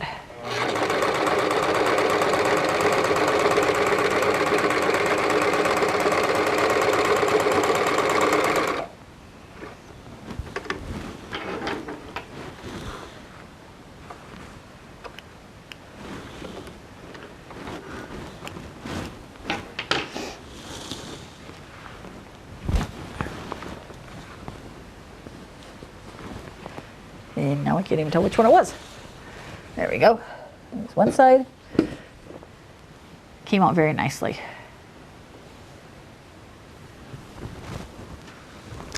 And you repeat that for all the side fronts, both side backs. From there, and if you haven't already done the center back seam, sew the center back seam. From there, you progress to the shoulder seams. This one's already done, but I need to do this one. It's very simple. Bring the two pieces together, match up the ends, pin it if you need to.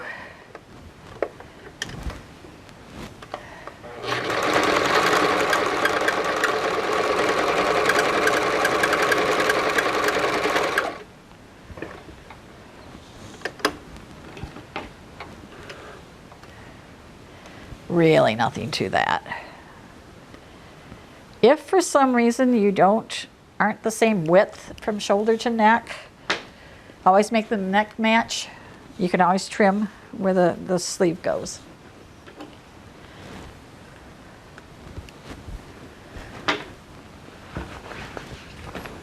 Now we're going to have a little bit of a discussion about the sleeve. Depending upon the fabric that you're using, and also the size of the garment, you now have to put the sleeve in.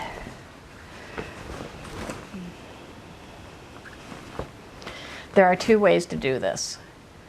The proper couture way of doing this is to sew this down the side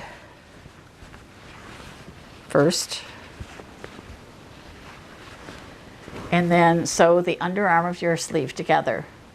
Then insert the sleeve into the cap and stitch it. Many beginners can't do that without making a mess. So there's another way of doing it.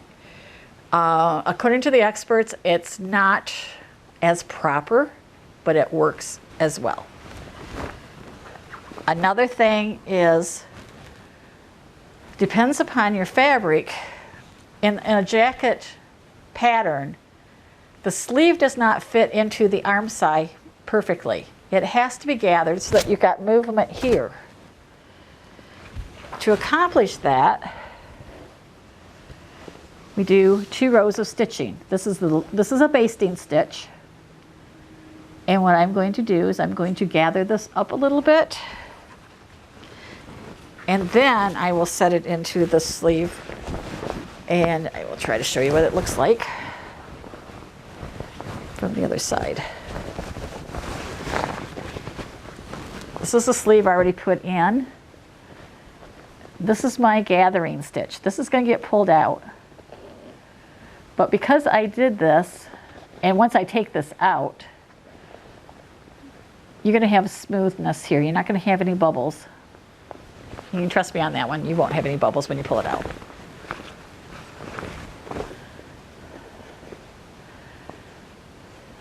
You can see the stitching.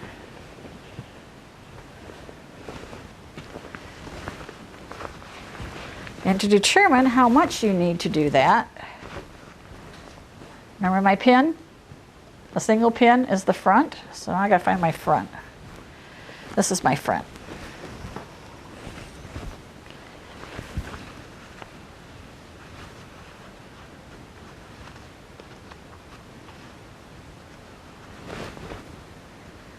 You'll start at the outer edge, come in 2 or 3 pins,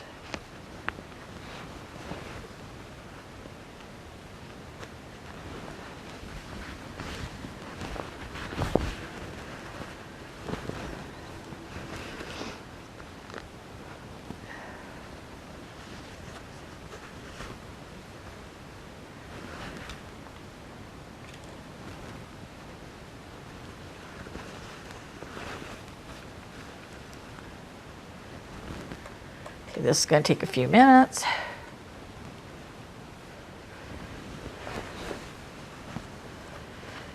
The center top of your sleeve should go at your shoulder seam. Now this is when your shoulder seam is at the top of your shoulders. If you have a drop shoulder seam, then you have to adjust it differently.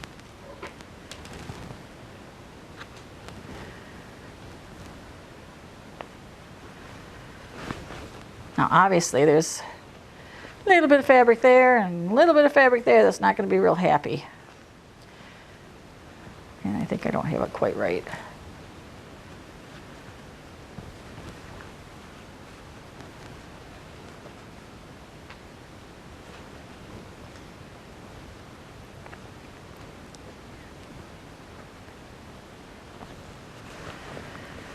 Now the reason you have 2 rows of stitching is because 9 times out of 10 you're going to break one. It's your backup. You may never have to use it. Just by holding the thread, I'm moving the fabric along that thread and gently gathering it.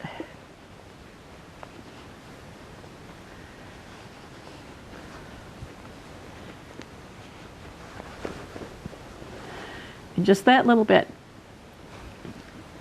And because this is stretchy, I've got a little bit more give than if this was not. If this was not stretchy at all, I would have a lot more work going on.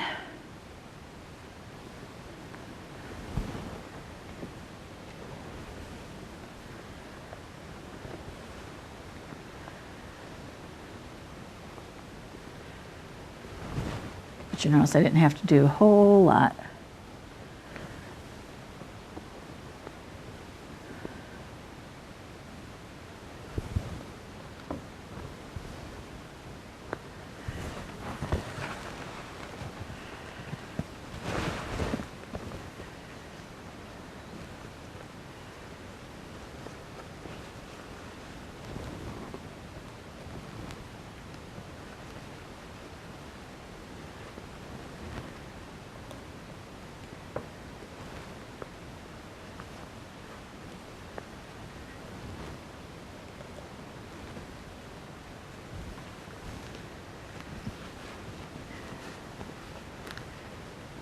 Okay, before I stitch it, I'm going to kind of look at it, make sure I'm happy with the way it's adjusted. Looks fairly good. I'm going to bring it over here and we're going to stitch it. Because the sleeve cap is larger than the sleeve opening, you really need to stitch it with the sleeve cap down. This allows the feed dogs to bring the fabric along and adjust. If you have a walking foot, the walking foot will do the same job.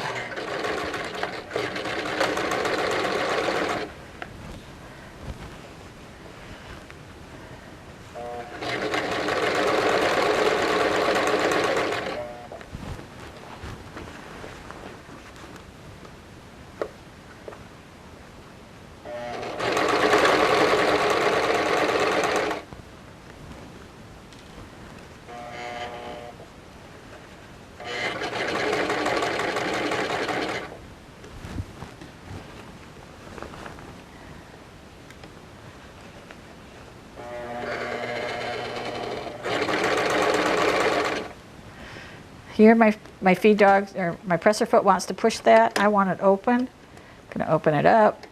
Lift my presser foot, straighten it out, put my presser foot down. The whole time my needle was in, so it didn't go anywhere.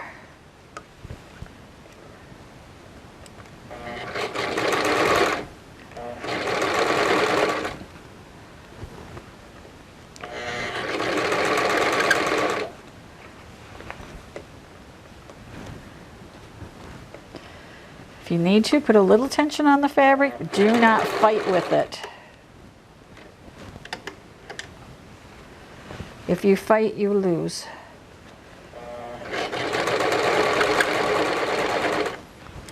And you could break a needle, which is no fun.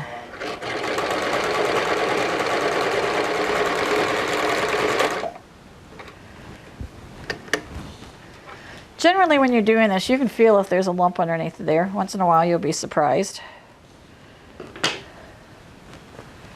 Okay, there's the sleeve I just put in. I'll turn it right side out. And hopefully there's no obvious bubbles.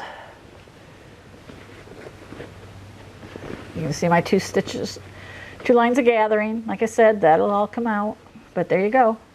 It's in, it's good.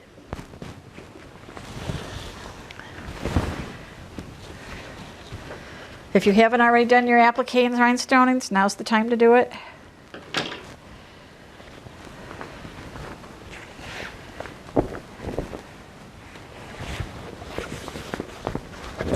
Now it's simply a matter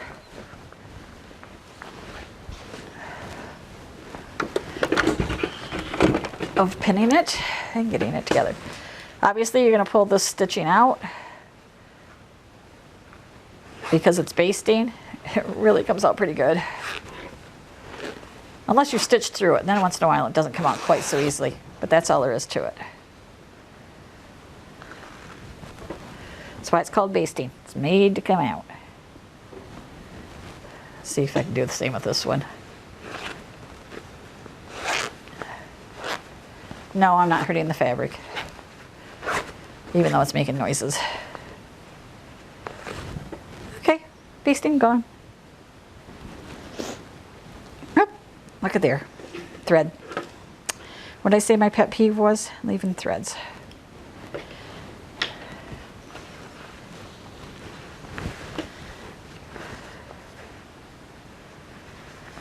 I always start at the underarm. If I'm not doing the insert the sleeve, I always start at the underarm. Make it match up.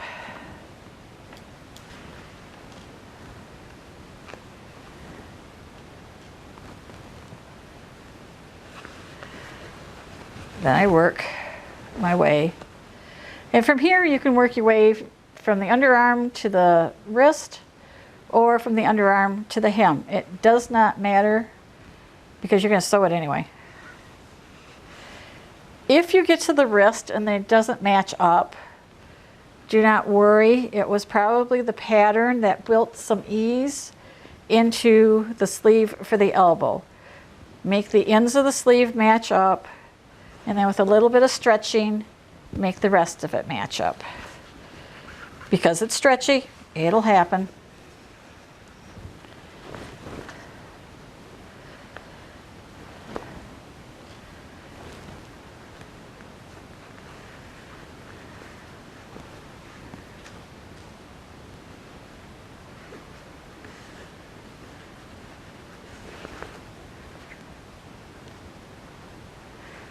Just going down the side seam. Remember your seam allowances?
At this point, if you were making this for somebody specific and they were close to you, I would turn it right side out and get them and try it on and see if you need to make any adjustments through the sides, maybe the sleeves, in order to get the fit that you want to get.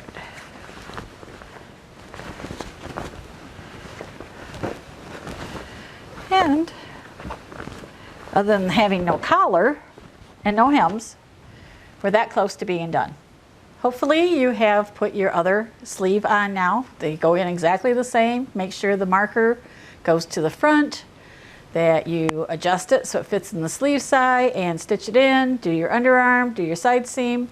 You're good for the Next step, which is pretty much the home stretch, we got to put a collar on, and then you have to hem it, and you're good to go. I did a little cheating. I went ahead and stitched my collar for you. Notice that I start at the bottom, back stitch, come up to the point. Now, when you pivot here, you need to pivot. You need to put your needle down, lift your presser foot, and physically turn the product. And I'm going to teach you something new when you get up to the corner. I was always taught you went straight up to the corner, to a point, pivoted again, and came across. The new thing is to come up to just short of the point, and the marker I use is the tip of my presser foot is up here, and you do 2 to 3 stitches diagonally across the tip. Then you pivot again and follow your seam line to the other edge where you stop, pivot, 2 to 3 stitches, pivot, stitch to the notch, pivot, and to the end.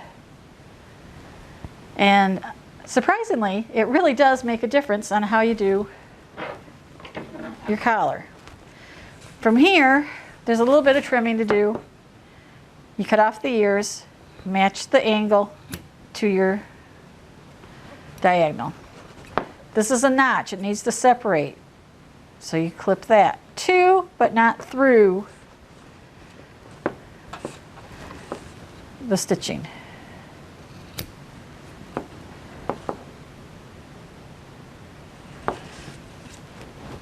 Now because this has got interfacing on it, and I forgot to tell you, right sides together, because this has interfacing on it, it's really stiff up here, so you're going to have to let the fabric have some ease. And you'll do that with a few slashes, again down to, but not through, your stitching all the way across the collar. What I didn't mention was that if you only have one layer of interfacing, when you stitch, you want the interfacing up. You want the fabric against the feed dogs. This one has interfacing on both sides, so it didn't really matter which way I went. Other than you can see that I used one thread on the top, one thread on the bottom. That's for demo purposes. Turn your collar right side out. Little gimmick. Get your finger up into the corner. Pull one side down. Hold it with your thumb. Turn it over.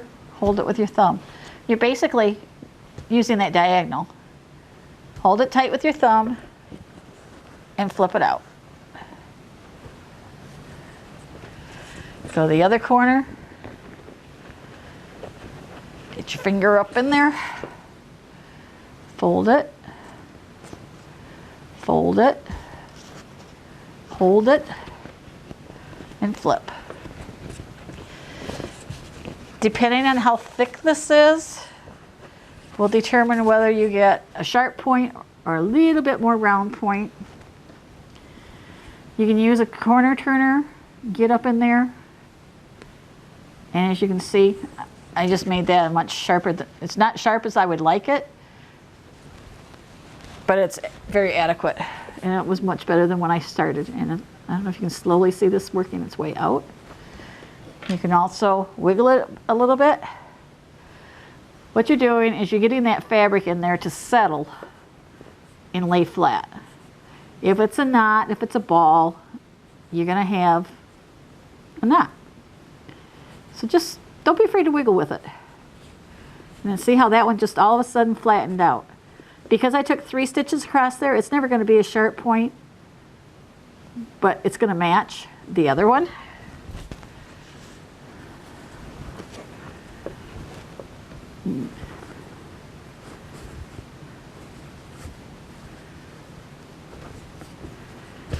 Again, you're going to press. You want to make sure that seam is out there. You don't want anything folded in. And then you're going to top stitch it from this corner up to the point. Now this time you can go to the point and pivot. You don't have to go crosswise. Just go up to the point and pivot. Follow it around, back down to the other notch. And I don't think you can see it because I did it in white thread on this one. But it is stitched from notch to notch. Now we're ready to put it on our collar. If you only have one layer of interfacing, that goes against your back. This one has one layer, so this is going to go against the back of my jacket. Inside of the jacket's facing me, back of the jacket is facing the collar. Notice the collar is kind of upside down, so my raw edge is where I can work with it. Going to start right at the seam. Now this is coming apart a little bit, so it should be right tight. And this is going to tuck right up to that seam, but not completely into it. And the reason is this has to fold. So I want a little bit of work room. I want some wiggle room there.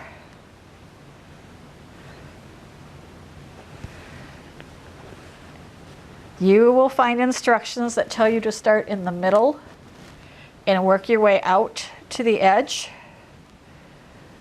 That is perfectly fine. You will find instructions that tell you to stitch from the center out, turn it over, stitch from the center out again. Notice that I'm opening up these seams. You want those seams open. The other side, same thing.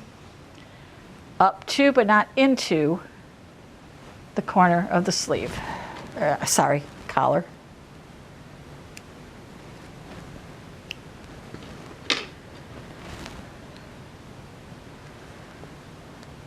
If all your seam allowances are correct and you traced correct, this should match up with no fussing, fuming, fighting.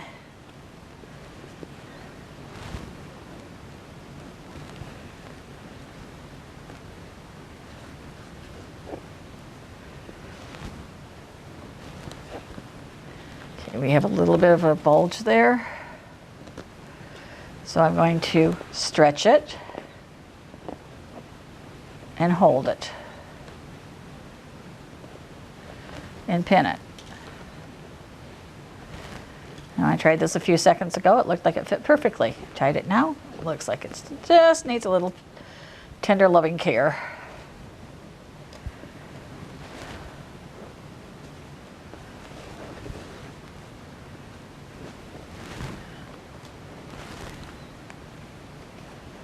As you can see, it now fits smoothly. Now we're ready to move over to the sewing machine. Always sew with the largest piece of fabric against your feed dogs. In this case, it's going to be our collar. Pretty much, it's always going to be your collar.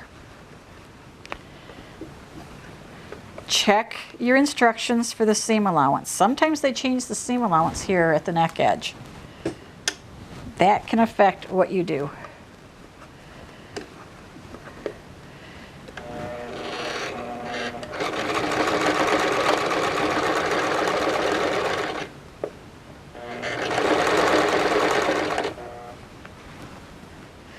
If you have a zipper that's too long, remember we had the one that was too long, it's still going to be sticking up here. Don't worry about that at the moment.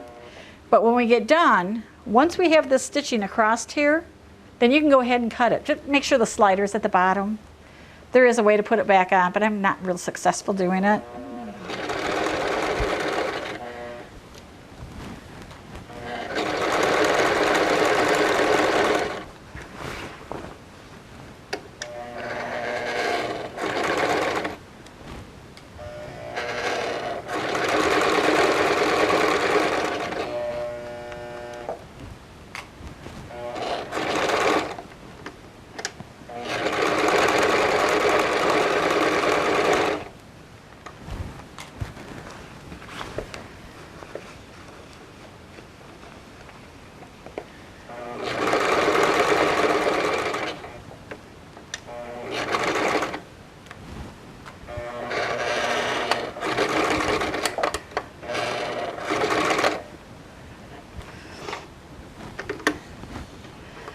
If you're using the molded teeth, this is where you have to be extremely careful that you do not hit the tooth.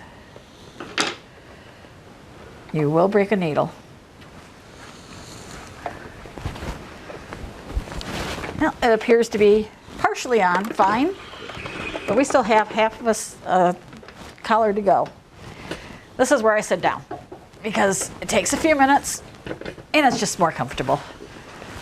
Always sew with a comfortable level. Notice that I do this so automatically, I forget to tell you what I'm doing.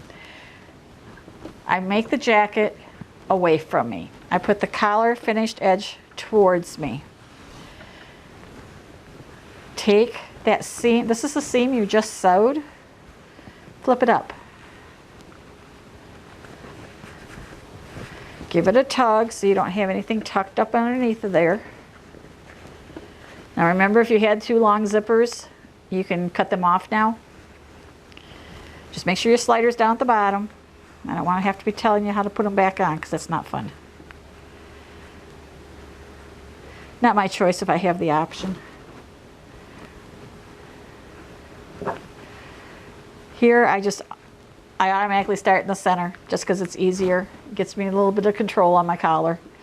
All I'm doing is I'm taking my raw edge, matching it to that raw edge, and rolling it down. So my fold is created at the exact same spot my previous stitching was. Your ideal is to stitch right over the top of what you just stitched. So when you stitch this, you're stitching right where you just finished. Just touch it and roll it. Give your jacket a little bit of tug. Make sure there's nothing tucked up underneath of there. It likes to sneak up under there. And then you stitch it, and then you get to take it back out. Not fun. Getting over here to the corner.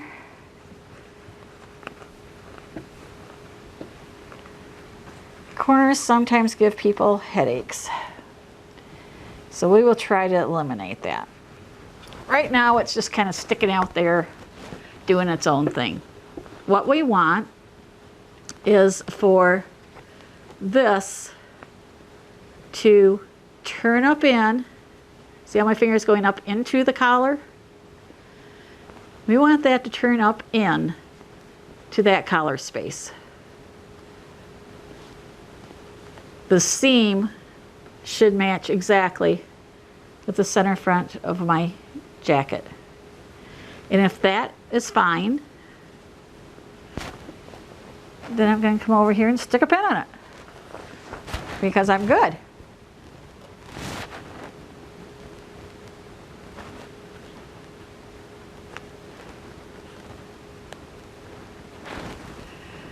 See, I've got a bit of a rumple there.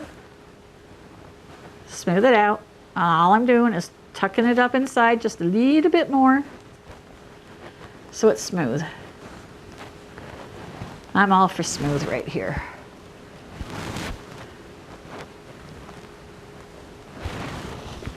Now I'm going to go over to the other corner and do the exact same thing. Oh, there's a thread I didn't cut. Okay, there. Same thing. And it's easiest if you pull it out, kind of do a tuck and roll. It's not cooperating. Okay, tuck and roll.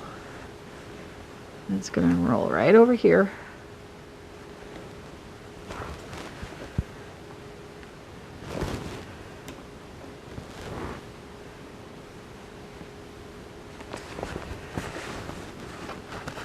And I'm going to go back to doing my tuck and roll here.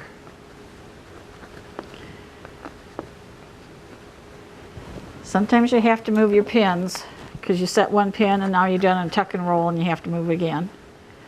That's okay. The important part is that this is open. Make sure your seam is open, that it tucks up neatly and then rolls neatly.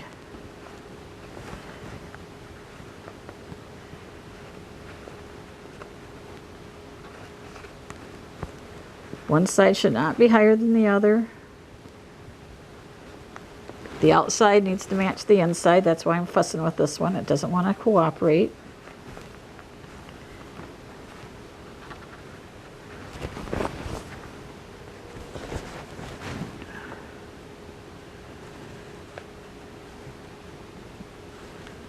And there, finally.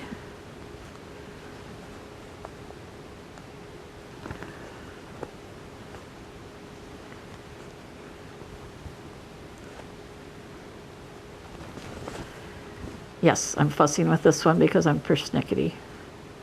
And I know my fingers are in the way, but I want it to be just so.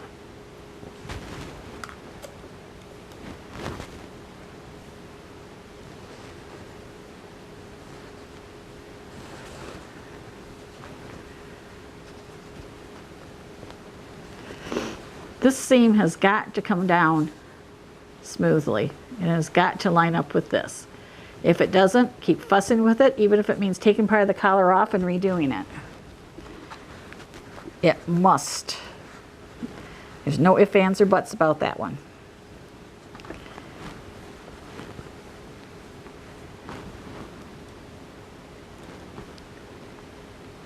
And you'll have days when these go together perfectly and days that you can't get them together for nothing. And when you have those days, you walk away and come back and do it another time. Sometimes you've just plain messed it up and you have to go back and fix it.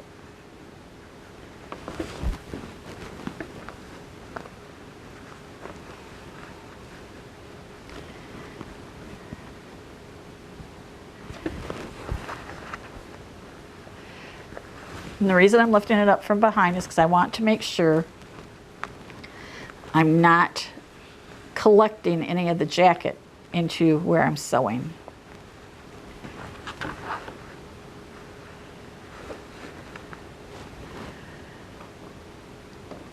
If you have a very stretchy knit, this is going to give you some fits when you stitch across here because it's going to stretch. You may have to end up stabilizing or interfacing the entire collar so you can get away from that problem. Can't guarantee it will fix it all the time, but for the most part it will.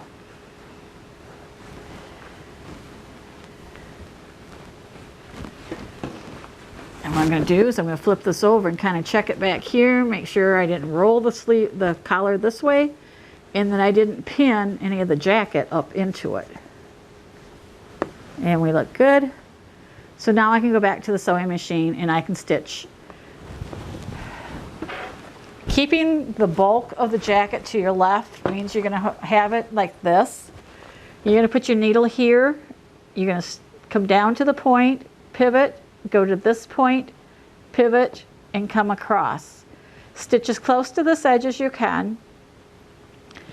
And if you have that molded plastic zipper, watch your needle here. You may have to hand move it, you may have to hand adjust it so you don't hit that needle. The needle doesn't hit the pin. Here we go. You'll be able to see your stitching, so you start with put your needle down into where you stopped your stitching previously.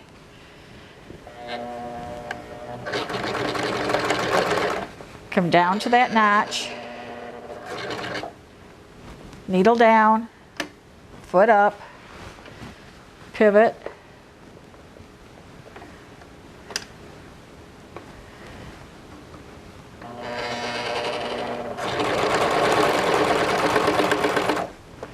you get there, stop, press your foot up, pivot.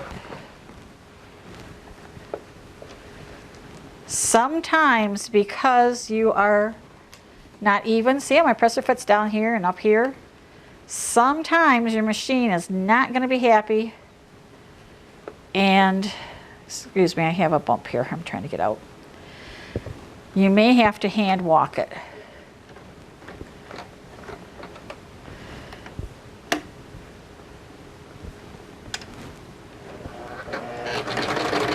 And there we go. I can see I have a bubble. I'm going to fix it right now. Just something little. getting put in there to smooth it out. Okay, now I've smoothed it out and I shouldn't have a bubble when I'm done. Always be aware. This is a slow stitch because you want to be careful that you stay straight, you don't collect anything, you don't bubble anything.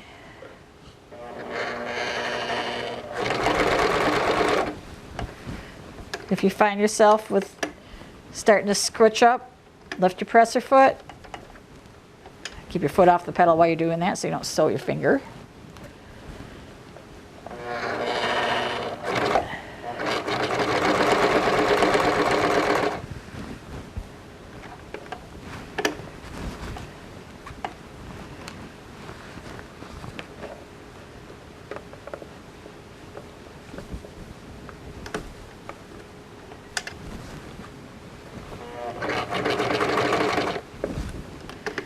If this gives you a really bad problem, like this one's starting to, you may end up hand stitching this. Ideally you shouldn't have to, but reality means that you may have to.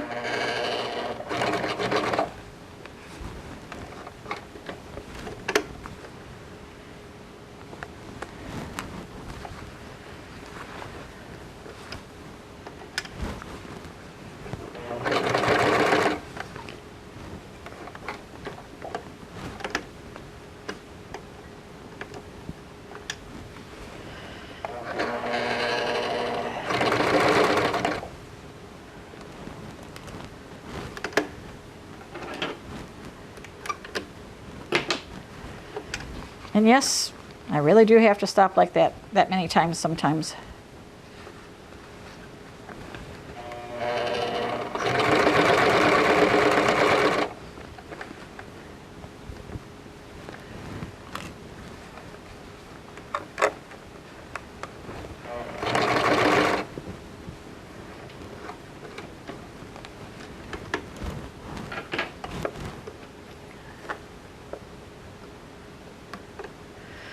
This is one case where I definitely should have interfaced both sides of it.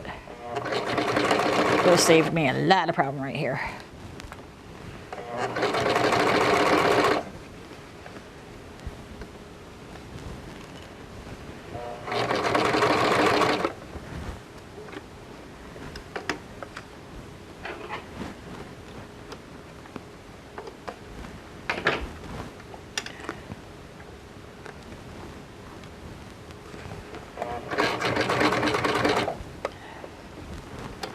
Get to the end, lift your foot, pivot, make sure you're not pulling on your needle. You don't want to break it by pulling on it. This is thick again, so I may have to help it. Up to the notch, down, press your foot up, pivot, and go.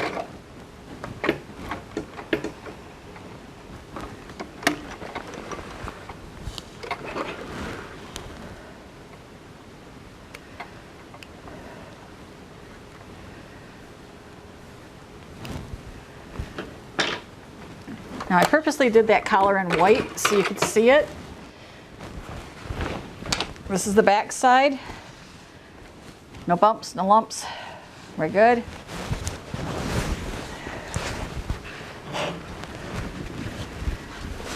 And I did this one in black stitching so you could see that it goes very nicely straight across. But you can see what I did and that it does work. This is the front zip pleasure shirt, and some people have had a little bit of problems with the collar on this one, so we're going to do this collar too. Very similar to the horsemanship shirt collar, other than it goes in the front and the collar is collar stand and collar as opposed to a collar stand in two pieces of collar.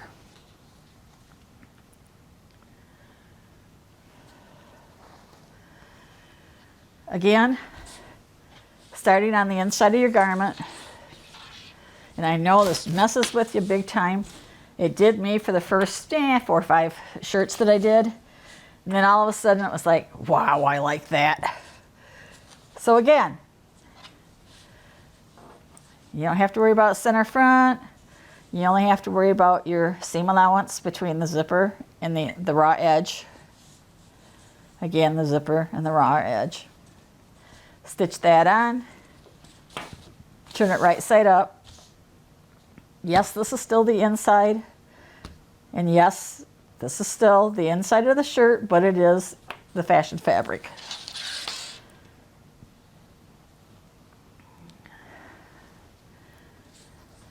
As with the horsemanship shirt, the instructions probably say to attach the collar to the loose collar stand and then do the next step. Again, I prefer putting the collar to the body. So I make sure I'm off the corners, my seam allowance. And with this gold and black, sometimes it's hard to see, but there's still the correct seam allowance there. I have turned my collar up. So you can see there's the shirt, the collar stand, standing up, and I have attached my collar. You go ahead and stitch that down.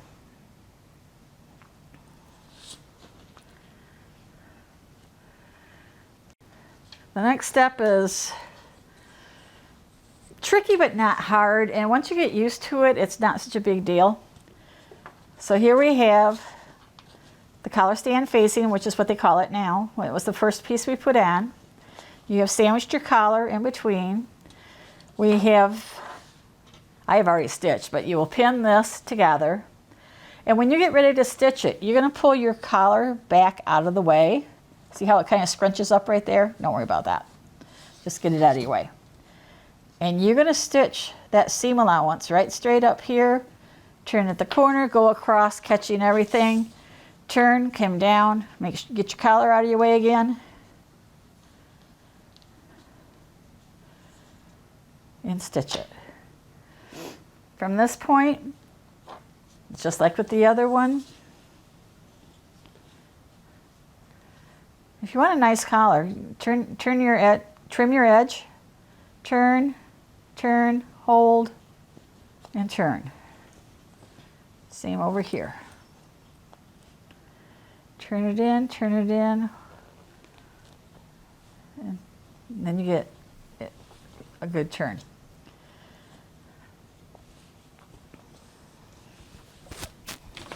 Now you're working on the outside.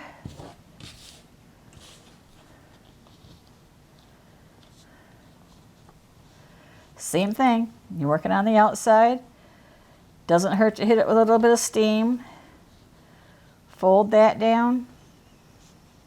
Cover up your previous stitching. You can see it's going pretty good just with my finger pressing it.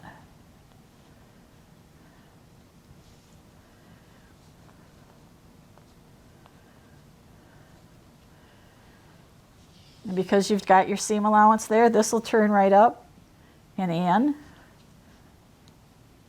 and behave itself.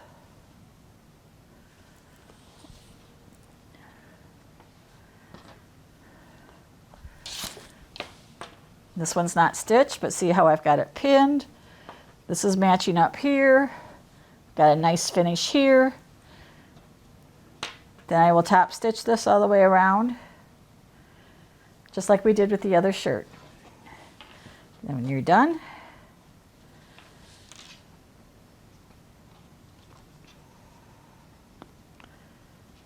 I forgot, this is a front zip, so we're going to go this way.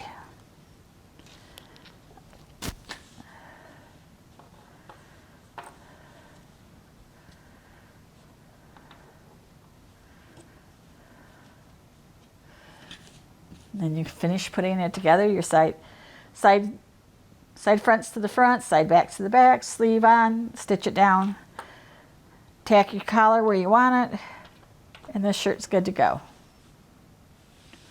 To hem your garment, there's several things you can do. If you have a serger, you can go ahead and serge the bottom like I did here. And in doing this, it takes care of any anomalies that may be in your jacket.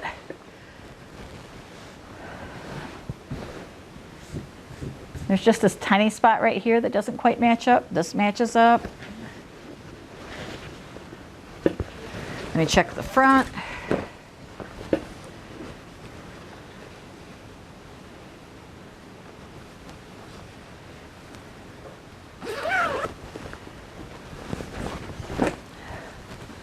Again, the front is even, and my collar is even, so we're good. If you're going to use your sewing machine, if you don't have a serger, then it's very simple to create your own hem. Remember we had a 2-inch hem allowance here? So the first thing you're going to do is take your tape measure or a seam guide and mark off, in this case I'm doing a 1/2 inch.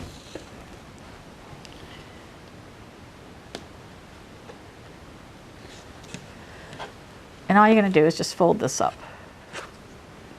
Make sure you got your 1/2 inch going. Pin.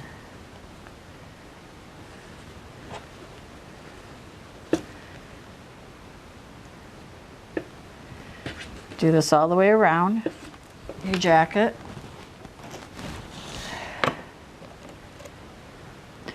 You want your side seams to match up.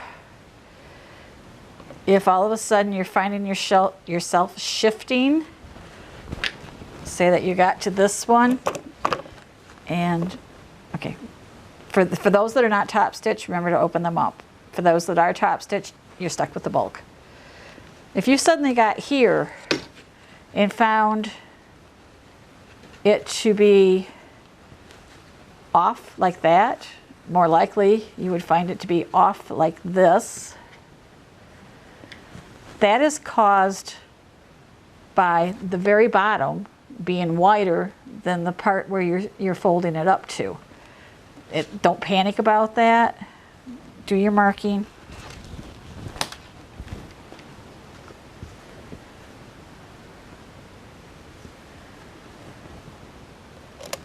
And if you need to,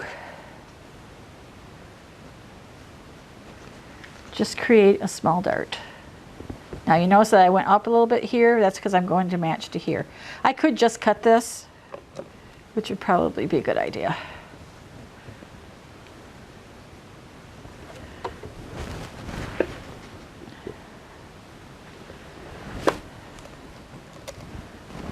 And there's nothing wrong with trimming that to fit so that you don't have an edge there.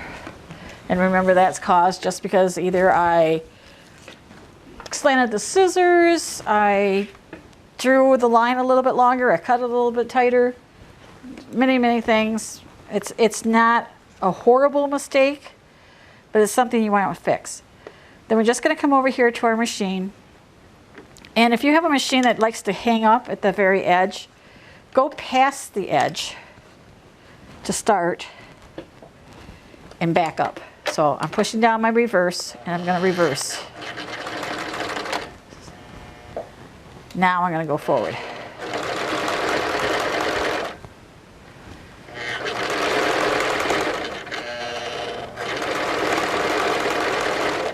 And you will continue to do that all the way around both the bottom and the hem of their sleeves. And the reason I'm not is because you don't need to do that. Now, remember, we had a 2-inch hem allowance. But we took a 1/2 inch off here, so now it's only a 1.5 inch.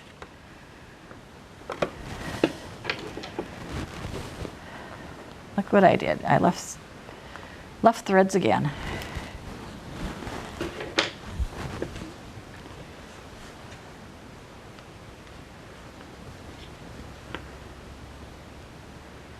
And you will see that it is exactly 1 1/2 inch. I will pin that. At this point, I am a hand sewer, especially with a hem this deep.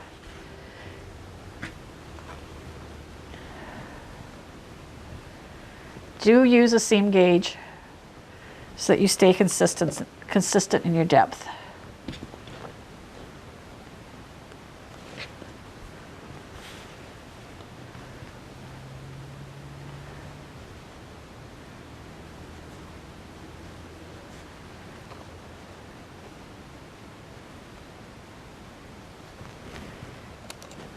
And I will do this all the way around. And then I'll just do a simple whip stitch with it. If I only had a small portion, a small seam, I could easily do a stitch around here. But your seam allowance is up here. You really don't want stitching going around here. This is where you want your stitches to be totally invisible. A simple whip stitch is all you got to do, and you have this with a nice press. It'll be really great.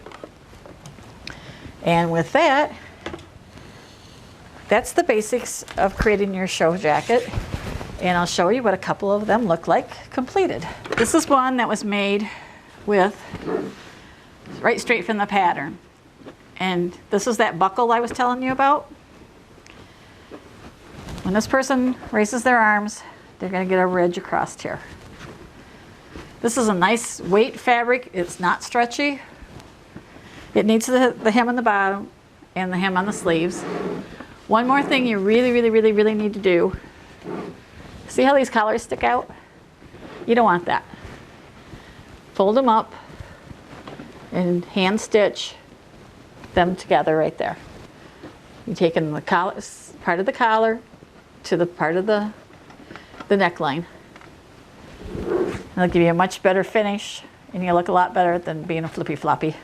This one was made for someone just a touch smaller than this mannequin is, and I need to take it in, obviously. If I take it in here, she's going to get a much nicer fit, which is one of the reasons I actually like doing the underarm side seam, because now I can come back and I can pull this in a little bit if I want to and get a nicer finish. Again, you need the collar. But on this one, I just did what I just demonstrated. Turned it up, I serged it, turned it up, and machine stitched it. This one was small, the hem was small, so I could do the top stitching. The other one, where it was 1.5 inches, you have to do by hand. And that is the conclusion of this DVD. I hope you've been able to understand everything that I've shown you. If you have any questions, please feel free to contact me. I want you to be able to do this yourself. Contact me at showclothes01@hotmail.com.